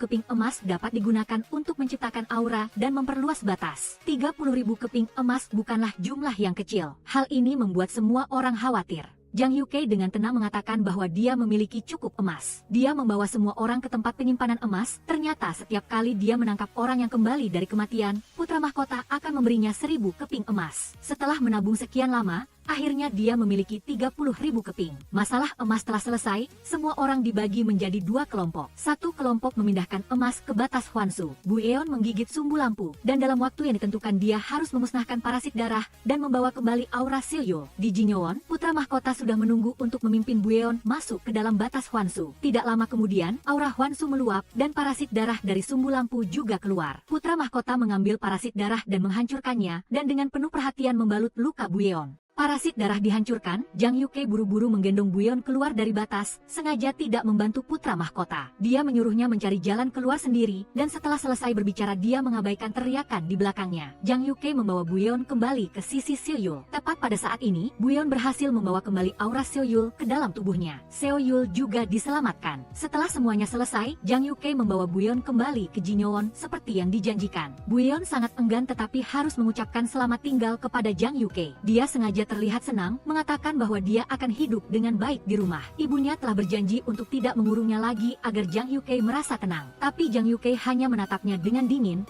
matanya berkaca-kaca seolah tidak terjadi apa-apa. Bu Eon langsung matanya memerah, tersendat-sendat dan mengutuk Jang Yuke agar kesepian seumur hidup. Setelah mengatakan itu, dia berbalik dan air matanya mengalir deras. Jang Yuke melihat punggungnya pergi lalu menundukkan kepalanya sambil tersenyum. Setelah putra mahkota kembali ke istana, Jin MU datang untuk berterima kasih sekaligus mengungkapkan rahasia kepadanya. Jin MU membuka papan bintang Jang Yuke saat lahir lalu melihat cahaya terang bintang kaisar. Dia menjelaskan bahwa Jang Yuke sebenarnya adalah putra dari raja sebelumnya. Oleh karena itu, dia tidak ingin putra mahkota terlalu akrab dengan Jang Yuke. Dia bisa merebut tahta putra mahkota kapan saja. Jin MU mengusulkan agar putra mahkota memindahkan Jang Yuke ke tempat yang jauh. Mendengar itu, putra mahkota hanya merenung, tidak memberikan jawaban. Jang Yuke kembali ke rumah, menemukan Buyeon tidak membereskan barang-barangnya dan pergi dengan tenang. Kepala pelayan tahu bahwa Jang Yuke telah mengembalikan Buyeon ke rumah dan dengan marah memukul tangan Jang Yuke. Dia memarahi tuan muda itu karena tidak mengerti apa-apa. Apakah dia akan puas setelah semua orang meninggalkannya? Setelah Buyeon pergi, hati Jang Yuke juga tidak merasa nyaman. Dia pergi ke kamar Buyeon dan menemukan bahwa dia masih belum membawa telur burungnya. Jang Yuke menghela napas, mengenang setiap momen antara mereka berdua. Memikirkan kehangatan yang dibawa Buyeon, dia menjadi semakin sedih. Pada saat yang sama, Buyeon tidak kembali ke Jin Yun melainkan tinggal untuk merawat Seo Yul. Seo Yul yang mengetahui Buyeon adalah orang yang membantunya menyingkirkan parasit darah, merasa sangat terharu. Buyeon memperkenalkan Tuan Lee kepada Seo Yul, mengatakan bahwa dialah yang merawatnya selama 3 tahun terakhir. Seo Yul langsung mengerti, Tuan Lee adalah orang yang menyelamatkan Naksu dari danau Gyeongcheondaeho. Tuan Lee meminta Seo Yul untuk merahasiakannya, karena di dalam tubuh Buyeon saat ini ada 2 jiwa, dan karena orang yang mengendalikan tubuh adalah Buyeon maka jiwa Naksu cepat atau lambat akan menghilang. Saat Seo Yul masih tidak sadarkan diri, Han Yeom telah mengobrak-abrik barang bawaannya untuk mencari obat dan tidak sengaja menemukan sebuah surat. Dia membacanya secara diam-diam dan mengetahui rahasia bahwa Buyeon adalah Naksu. Di sisi lain, Jang Yuke sangat merindukan Buyeon sampai gila. Lampu keabadian di sampingnya terus menyala dan padam, membuatnya hampir ambruk. Di dalam kepalanya hanya ada gambar Buyeon. Dia tidak bisa menahannya lagi. Dia segera pergi mencari Buyeon, mengungkapkan kerinduannya. Setiap kali lampu menyala, akal sehatnya memberitahu dia untuk membawa Buyeon kembali ke rumah. Tetapi ketika lampu padam, dia menjadi gila karena merindukannya. Buyeon melangkah maju dan meniupnya dengan lembut. Dia telah mematikan lampu itu. Mendengar ini, Jang Yuke melangkah maju dan menahan pasangannya. Di mata orang luar, keduanya tidak dekat. Perasaan mereka juga tidak dalam. Seharusnya bisa dengan mudah dilepaskan, tetapi kali ini Jang Yuke tidak menahan perasaannya lagi. Setelah ciuman yang dalam, Jang Yuke melepaskan tali pengikat pakaiannya. Buyeon secara tidak sengaja menyentuh dadanya dan kekuatan batu es mengalir ke dalam tubuhnya. Buyeon merasakan kekuatan mengerikan itu, ragu apakah dia bisa mengendalikannya atau tidak, dan jika bisa apakah dia bisa mengeluarkannya. Dia tahu Jang Yuke selalu ingin mengeluarkan batu es, tetapi melakukan itu berarti dia akan pergi. Buyeon dengan tegas tidak akan membiarkan Jang Yuke mewujudkan keinginannya. Jang Yuke pun menyerah pada niat ini. Ledakan yang terhenti, keduanya mulai memikirkan cara untuk menyelesaikan situasi saat ini dan membatalkan janji dengan kepala keluarga Jin. Mengingat kembali saat-saat sebelumnya, Jang Yuke selalu berselisih, bahkan mengancamnya, membuat hubungan di antara mereka menjadi tegang. Kali ini Jang Yuke bermaksud lebih lunak. Dia berjanji kepada kepala keluarga akan mencintai Buyeon dan meminta izin untuk menikahinya. Tidak peduli apa kata kepala keluarga, dia akan berlutut dan tunduk. Buyeon yang mendengarnya tahu bahwa hubungan mereka dulu tidak menyenangkan, jadi dia memutuskan untuk kembali sementara, lalu akan berbicara dengan ibunya untuk mencari jalan keluar. Sebelum berpisah, Buyeon memegang tangan Jang Yuke, enggan untuk melepaskannya. Dia bahkan menyuruh Jang Yuke untuk memanjat tembok masuk ke rumah keluarga Jin malam ini.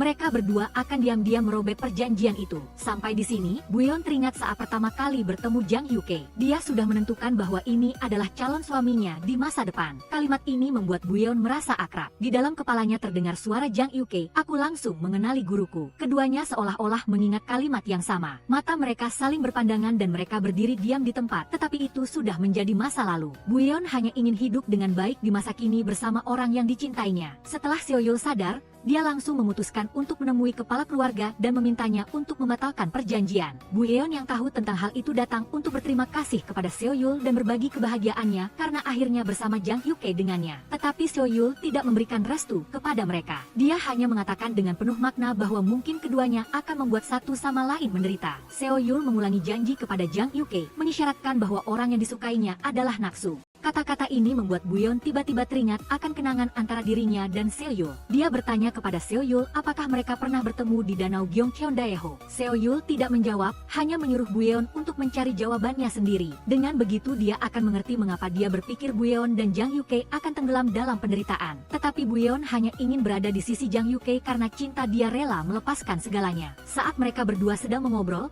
Han Yeom diam-diam bersembunyi di samping untuk menguping. Di tangannya masih memegang surat yang dia temukan di dalam tas Seo Yul. Setelah mendengar kata-kata Seo Yul, Buyeon menjadi sedih dan tidak senang. Kepala pelayan datang untuk mengucapkan selamat, mengatakan bahwa sekarang semua orang berusaha keras untuk menyenangkan kepala keluarga Jin. Pasti tidak lama lagi mereka berdua akan menikah. Tetapi Buyeon bertanya-tanya apakah dia benar-benar bisa bersama Jang Hyuke. Kepala pelayan meyakinkannya bahwa yang penting adalah mempersiapkan pernikahan dengan baik. Kata-kata kepala pelayan membuat Buyeon semakin yakin. Dia memutuskan untuk setia kepada Jang Hyuke. Orang istana datang untuk menyampaikan perintah, mengatakan bahwa kaisar ingin bertemu Jang Hyuke. Sebelum pergi, mereka membawa sebuah peti dari putra mahkota. Di dalamnya ada beberapa barang. Jika Jang Hyuke memiliki barang yang sama, dia harus membawanya ke istana. Di dalam peti itu ada sebuah lencana emas yang diberikan oleh kaisar untuk menetapkan pewaris tahta. Jang Hyuke memutuskan untuk pergi ke istana. Ketika kembali ke rumah untuk berganti pakaian, Buyeon telah datang menemuinya. Melihat luka di perut Jang Hyuke, Buyeon merasa sangat sedih.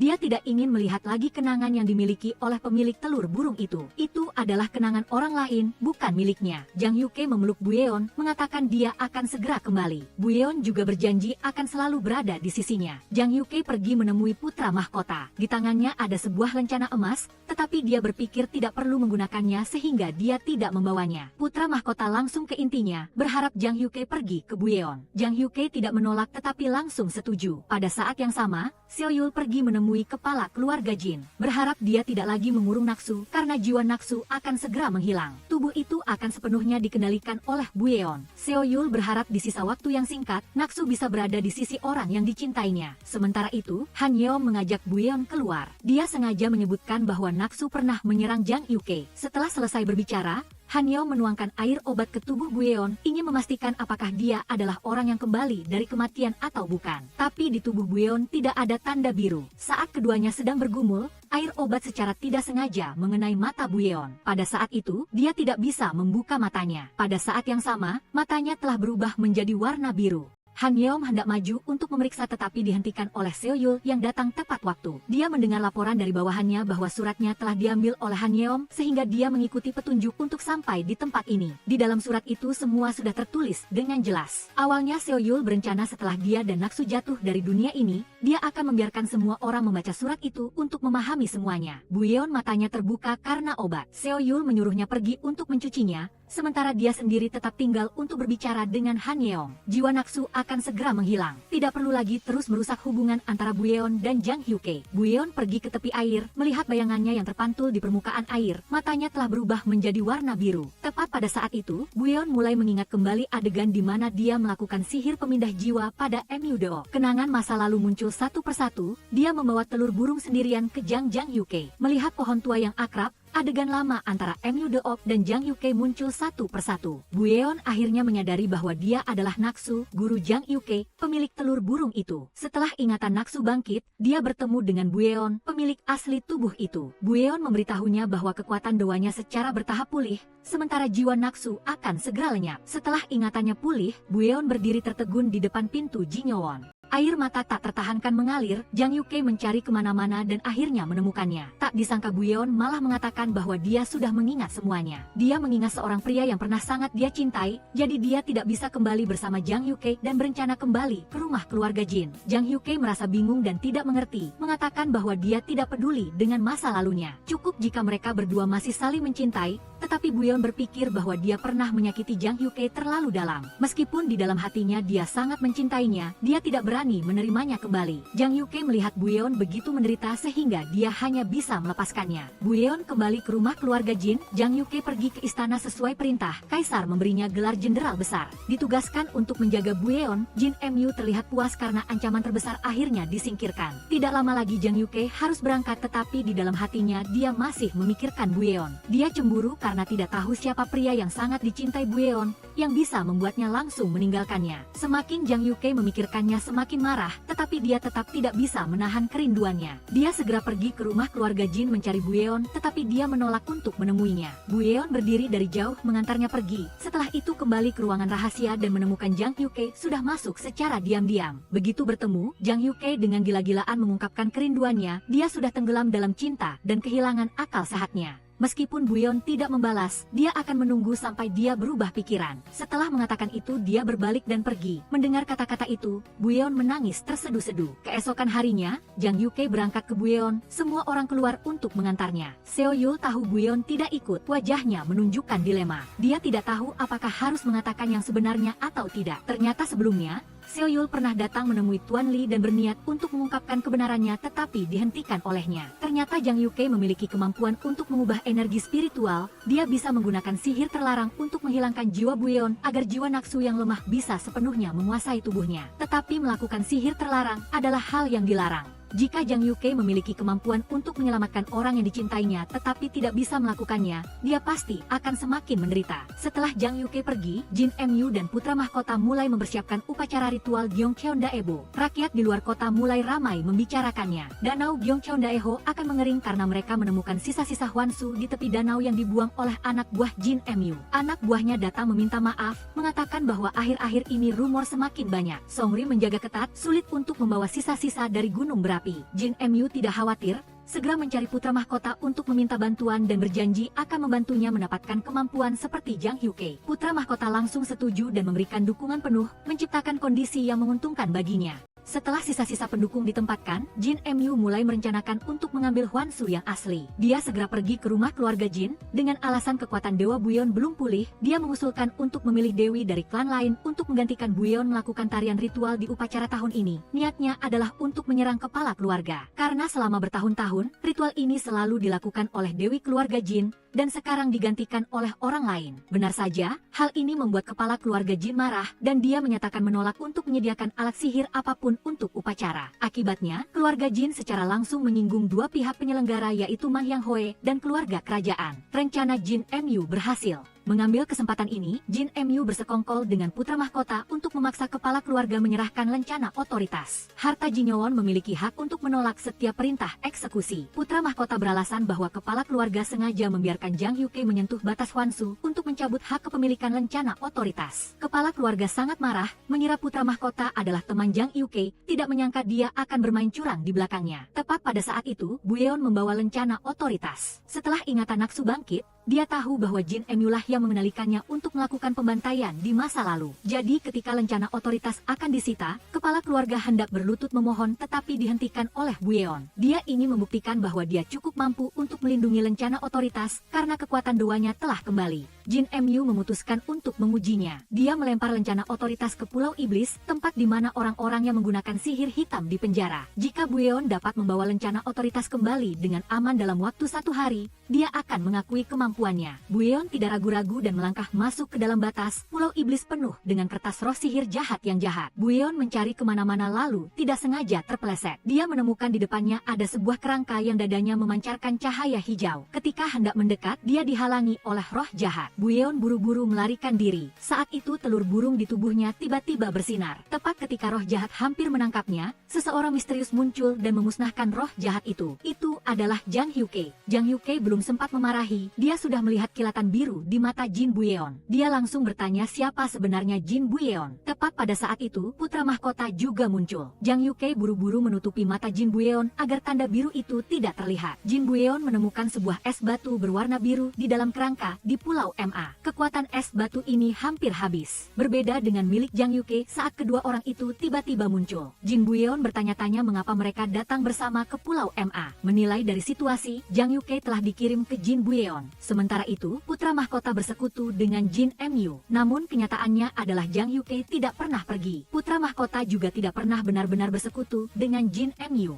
Putra mahkota dan Jang Yuke berada di sisi yang sama. Belum lama ini, putra mahkota telah bertemu Jang Yuke secara rahasia. Putra mahkota tahu bahwa untuk menghancurkan Jin Mu sepenuhnya, ia harus memusnahkan orang-orang yang telah berubah wujud darinya. Satu-satunya orang yang bisa melakukannya adalah Jang Yuke. Jadi, putra mahkota menyuruhnya berpura-pura pergi ke Jin Buyeon. Kemudian segera kembali untuk bersembunyi menunggu kesempatan. Ketika Jin Mu memanggil kelompok rahasia, Jang Yuke akan bertindak untuk menghancurkannya. Di permukaan, mereka bekerja sama. Namun, sebenarnya dia telah diam-diam memihak Songrim. Atas perintah putra mahkota, Songrim terus menjatuhkan barang dari gunung berapi agar benda-benda jahat dari gunung berapi dapat menyatu. Menunggu ketika Hwansu terbangun akan terus memberinya kekuatan. Saat ini Jin Mu telah kehilangan lencana kerajaan. Sementara itu, Jin Buyeon dikepung di Pulau Ma. Bagi Jin Mu, tempat ini telah menjadi sangat mudah. Malam ini adalah kesempatan terbaik untuk bertindak. Putra mahkota mengetahui hal itu dan segera pergi memberitahu Jang Yuke. Pada saat ini, Jang Yuke juga merasakan sinyal dari telur burung dan memutuskan untuk pergi ke Pulau Ma. Keduanya bertemu kembali dengan Jin Bueon berkat putra mahkota. Sementara itu, Seo Yul menemukan sejenis obat hipnotis dalam barang peninggalan Soi. Obat ini dibuat oleh penyihir dari Ma. Itulah yang membuat ratu menjadi gila saat di penjara. Konon, setelah meminumnya,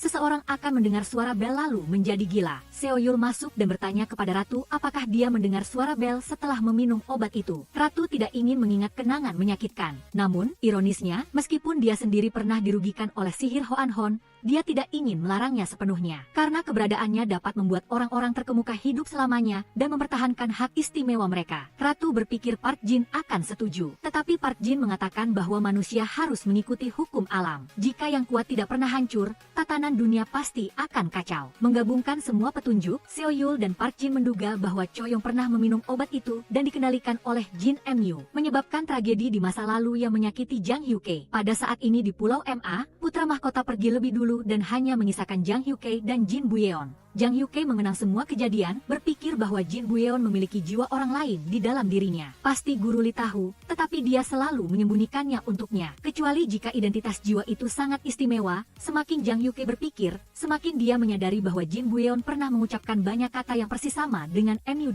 Memikirkan hal ini, dia sudah samar-samar menebaknya di dalam hatinya. Jang Yuke bertemu Jin Bueon kali ini adalah sesuai rencana. Seharusnya setelah itu dia pergi, meskipun masih ada pertempuran sengit dengan Jin Mu. Dia memberi Jin Bueon kesempatan terakhir untuk menahannya. Selama Jin Bueon berbicara, menutup pintu Pulau Ma, mereka akan bersama selamanya. Tapi itu bukan pilihan yang tepat. Jang Yuke masih memiliki hal yang lebih penting untuk dilakukan. Sebelum pergi, Jin Bueon meminta bantuan Jang Yuke untuk membawa Jin Mu ke Pulau Ma agar dia bisa menyelesaikannya. Jang Yuke pergi lebih dulu lalu menggunakan sihir di Cheonbuguan, menjebak Jin Mu dalam penghalang. Di luar penghalang, Jang Yuke bertempur sengit dengan para penjaga. Di sisi lain, Seo Yul juga memimpin orang-orang untuk mengepung Cheonbuguan. Kedua belah pihak bertarung tanpa ada yang menang atau kalah. Jang Yuke mendesak Jin Mu ke gerbang Pulau Ma. Cahaya biru dari es batu memancar mengundang, membuat Jin Mu tidak bisa menahannya. Dia perlahan melangkah masuk dan dengan cepat menemukan es batu. Pada saat itu, Jin Bueon juga muncul di belakangnya. Semua orang tahu bahwa tidak semua orang yang memiliki es batu bisa mendapat kekuatan. Hanya orang yang terpilih yang berhak. Misalnya, Jang Yuke. Jin Bueon muncul dan membuat dia melihat harapan. Dia pikir dia memiliki kekuatan ilahi yang kuat yang bisa membantunya. Jin Bueon bertindak untuk membantu, memasukkan es batu ke dalam tubuhnya lalu baru mengatakan kebenaran. Itu adalah es batu kosong, tidak memiliki kekuatan ilahi sama sekali, hanya menyedot vitalitas seperti seseorang yang telah berubah wujud dan kehilangan kendali. Jin Mu seperti sebatang kayu, perlahan-lahan layu dan mati. Hanya terlihat wajahnya berubah menjadi ungu gelap, matanya yang kesakitan melihat Jin Bueon.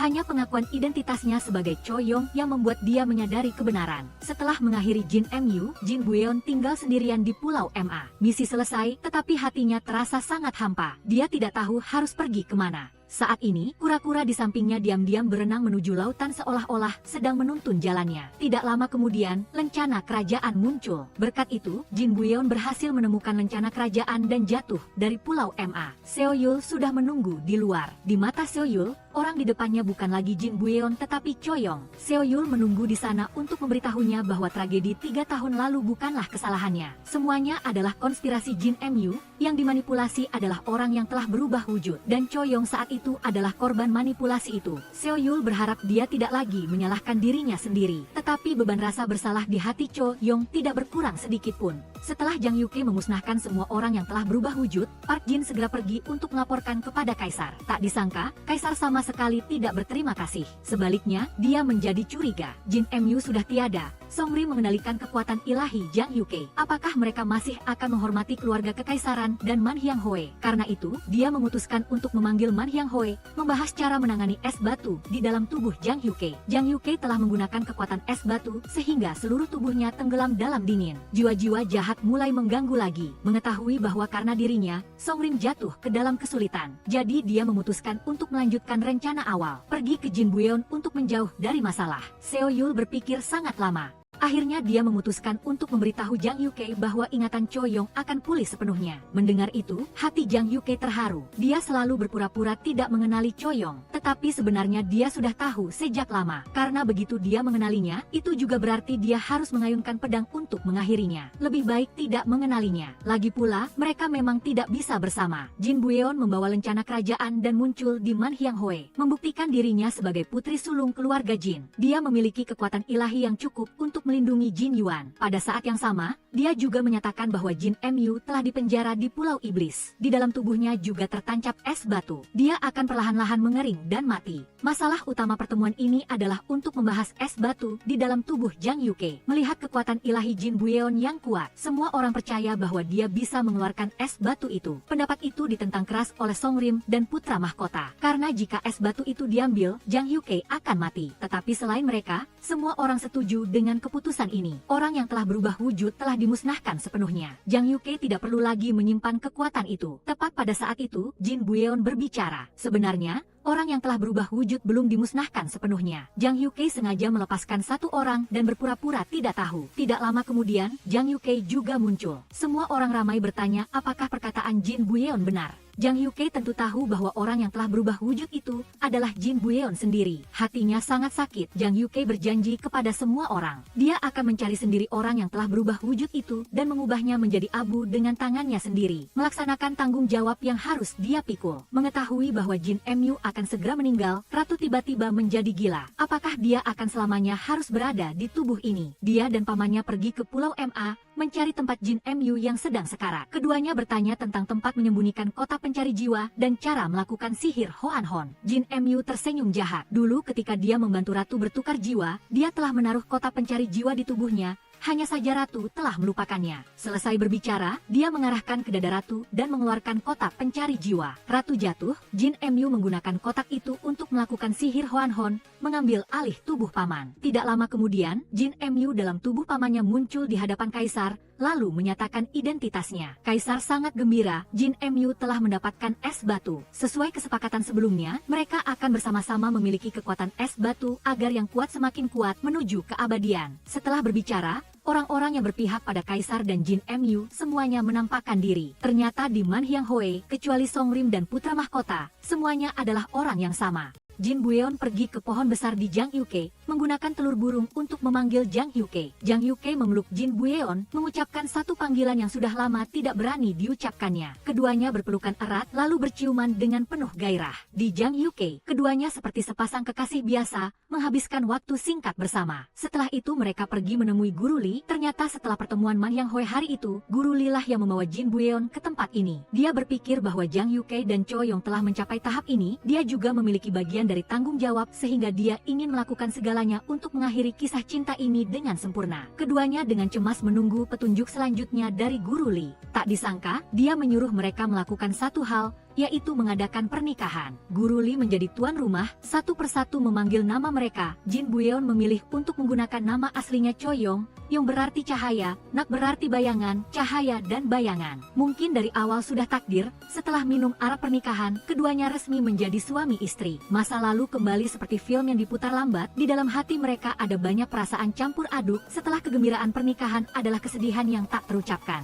Guru Li menyuruh mereka tinggal di Jang Yuke selama sebulan. Semua barang yang diperlukan sudah disiapkan dengan lengkap. Ingatan Choyong belum pulih sepenuhnya. Keduanya berjanji jika suatu hari Choyong mengingat semuanya, dia harus memegang tangan Jang Yuke. Itu adalah sinyalnya. Malam itu, Jang Yuke menerima sinyal dari telur burung. Dia keluar dan melihat Jin Buyeon berdiri di tengah penghalang. Saat melangkah masuk ke dalam penghalang, dia seperti memasuki dunia lain. Di depannya adalah lautan api yang luas, seluruh dunia seperti neraka. Jin Buyeon benar-benar muncul dan berkata kepada Jang Yuke bahwa apa yang dia lihat adalah gambaran masa depan. Hwansu muncul, tanah mengering. Dia sudah melihat masa depan ini sejak lama. Dia tinggal hanya untuk menunggunya, tetapi dia tidak bisa menghentikan bencana. Hanya dia yang membawa bintang raja, yang memiliki kekuatan untuk mengubah semuanya. Hanya ketika Jin Buyeon benar-benar muncul, kita berdua bisa bekerja sama untuk mengembalikan kedamaian bagi umat manusia. Pada saat yang sama, Jin Mu setelah mengambil alih tubuh pamannya telah berubah wujud kembali. Di aula, para menteri masih membahas prosedur pemanggilan Man Hyanghoe. Mereka berencana untuk melepaskan Hwanshu setelah merebut Jinyeon. Tetapi Jin Mu tidak bisa menunggu lebih lama lagi. Dia telah berjalan di sepanjang tepi lubang 10,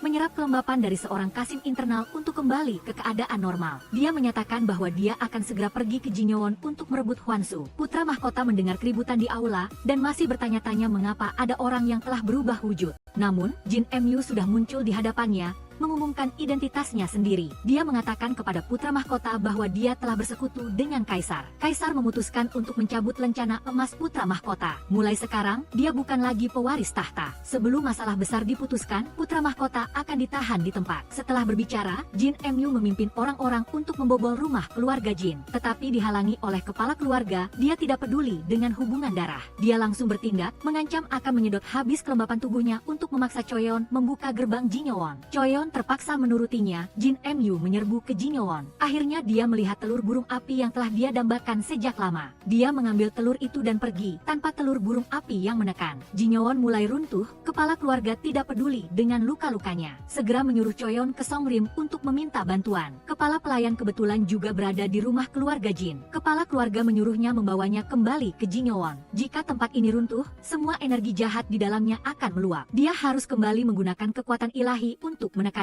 Park Jin tiba di tempat dan melihat kepala pelayan sedang memapah kepala keluarga di dalam Jinyeon. Kepala keluarga sudah kehabisan tenaga, energi jahat mulai keluar dan Park Jin tidak bisa masuk. Kepala keluarga memerintahkan dia untuk segera menutup gerbang Jinyeon. Park Jin melihat gerbang yang memisahkan dia dan kepala pelayan, istrinya yang baru menikah. Dalam rasa sakit yang luar biasa, dia memaksa dirinya untuk menutup pintu. Kepala pelayan dan kepala keluarga tertinggal di dalam. Park Jin jatuh dengan kesakitan, lalu Jin Mu muncul, mengatakan bahwa dia punya cara untuk membantunya menyelamatkan orang yang dicintainya. Mendengar itu, Park Jin dibawa ke tempat penyimpanan telur burung api. Park Jin melihat orang-orang di depannya. Selain kelompok Ratu Iblis, ada juga Kaisar. Semua karena kekuatan es batu sehingga mereka melepaskan burung api, menabur bencana bagi umat manusia. Meskipun dia ingin menyelamatkan kepala pelayan, akal sehatnya masih ada. Park Jin bertekad untuk menghentikan orang-orang gila itu. Dia sendirian mencoba melindungi telur burung api tetapi masih kalah dan diserang oleh Jin Mu. Jang Yuke kembali ke Songrim dari Jang Yuke, menemukan bahwa dunia telah kacau balau. Hanya dalam satu malam, Park Jin, kepala pelayan, dan kepala keluarga semuanya meninggal satu persatu. Yang menyambut Jang Yuke adalah 3 peti mati kosong. Kepala pelayan dan kepala keluarga ditahan di Jin Mu. Bahkan Cekwon tidak bisa lagi membuka pintu halaman. Sementara Park Jin telah meninggal di lautan api. Orang-orang Songrim tidak menemukan tubuhnya. Setelah mendengar itu, Jang Yuke tidak terkejut sama sekali. Dia dengan tenang mengatakan bahwa ketiganya masih hidup. Ternyata di Jang Yuke, mereka telah memprediksi bencana yang akan datang dan diam-diam mengubah hasilnya. Jin Buyeon benar-benar telah mengambil alih tubuh itu dan pergi ke Jin Mu untuk mencegah keruntuhan.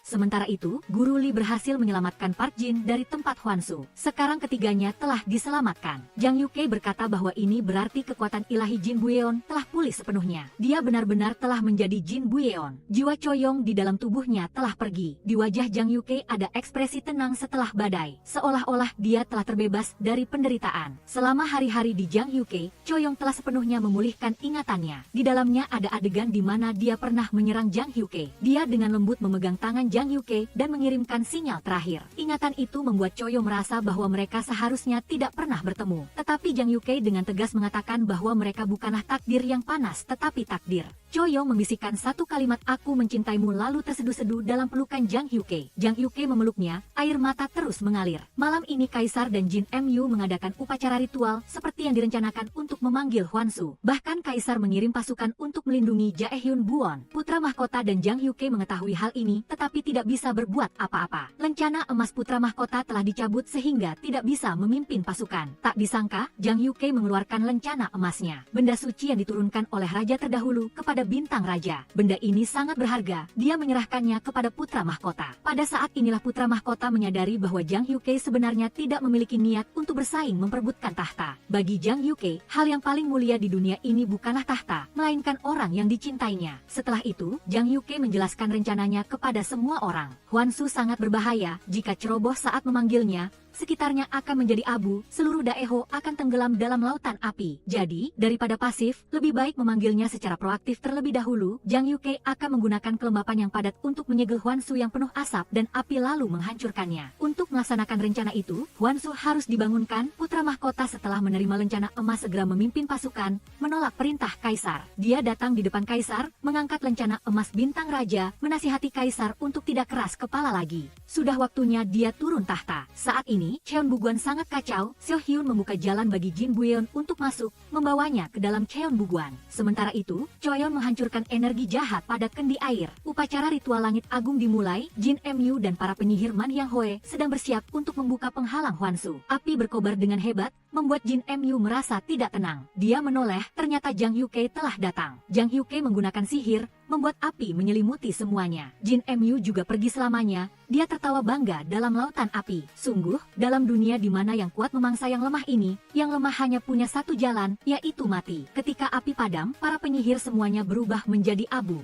Jang Yuke mendapatkan telur Hwanshu dan segera memerintahkan untuk membawanya ke Cheon Buguan untuk diserahkan kepada Jin Buyeon. Di Cheon Buguan, Seo Hyun menemukan peta bintang Jang Yuke. Jin Buyeon meletakkannya di atas meja bintang dan peta bintang muncul di udara. Bintang pusat adalah bintang raja yang melambangkan Jang Yuke. Jin Buyeon membangunkan Hwanshu dan membawanya untuk menemukan bintang raja. Hwanshu terbangun, cahaya bersinar lurus ke langit. Hwanshu terbang di tengah angin kencang, tempat yang dilewatinya semua menjadi lautan api. Seluruh Daeho melihat pemandangan itu. Saat ini, Jang Yuke sudah kembali di Daeho untuk menyambut Hwanshu. Setelah Hwanshu muncul, dia segera menggunakan kelembapan untuk menyegelnya, membentangkan busur dan menembak Hwanshu. Setelah pertempuran sengit, akhirnya Hwanshu berhasil dimusnahkan. Jin Buyeon merasakan bahwa Jang Yuke telah berhasil. Semua orang merasa lega, Jin Buyeon juga pingsan. Tepat setelah itu, Jin Buyeon benar-benar tersenyum dan melangkah ke arah jiwa Choyong. Jika Jang Yuke adalah cahaya yang menyelamatkan dunia, maka Choyong adalah bayangan yang diam-diam melindungi cahaya itu. Jin Buyeon setuju untuk mengembalikan Choyong kepada Jang Yuke agar cahaya itu tidak pernah tenggelam dalam kegelapan. Saat ini, Choyong merasa dirinya terbang dan kembali ke tubuh Jin Buyeon. Waktu berlalu dengan cepat, 1 tahun kemudian Choyong telah melahirkan sepasang anak kembar. Kepala pelayan juga mendapat kabar baik, Seo Yul mengambil alih kediaman istana, dengan murah hati menerima murid. Choyong bertanggung jawab atas seleksi. Choyong masih mempertahankan kekuatan Jin Buyeon,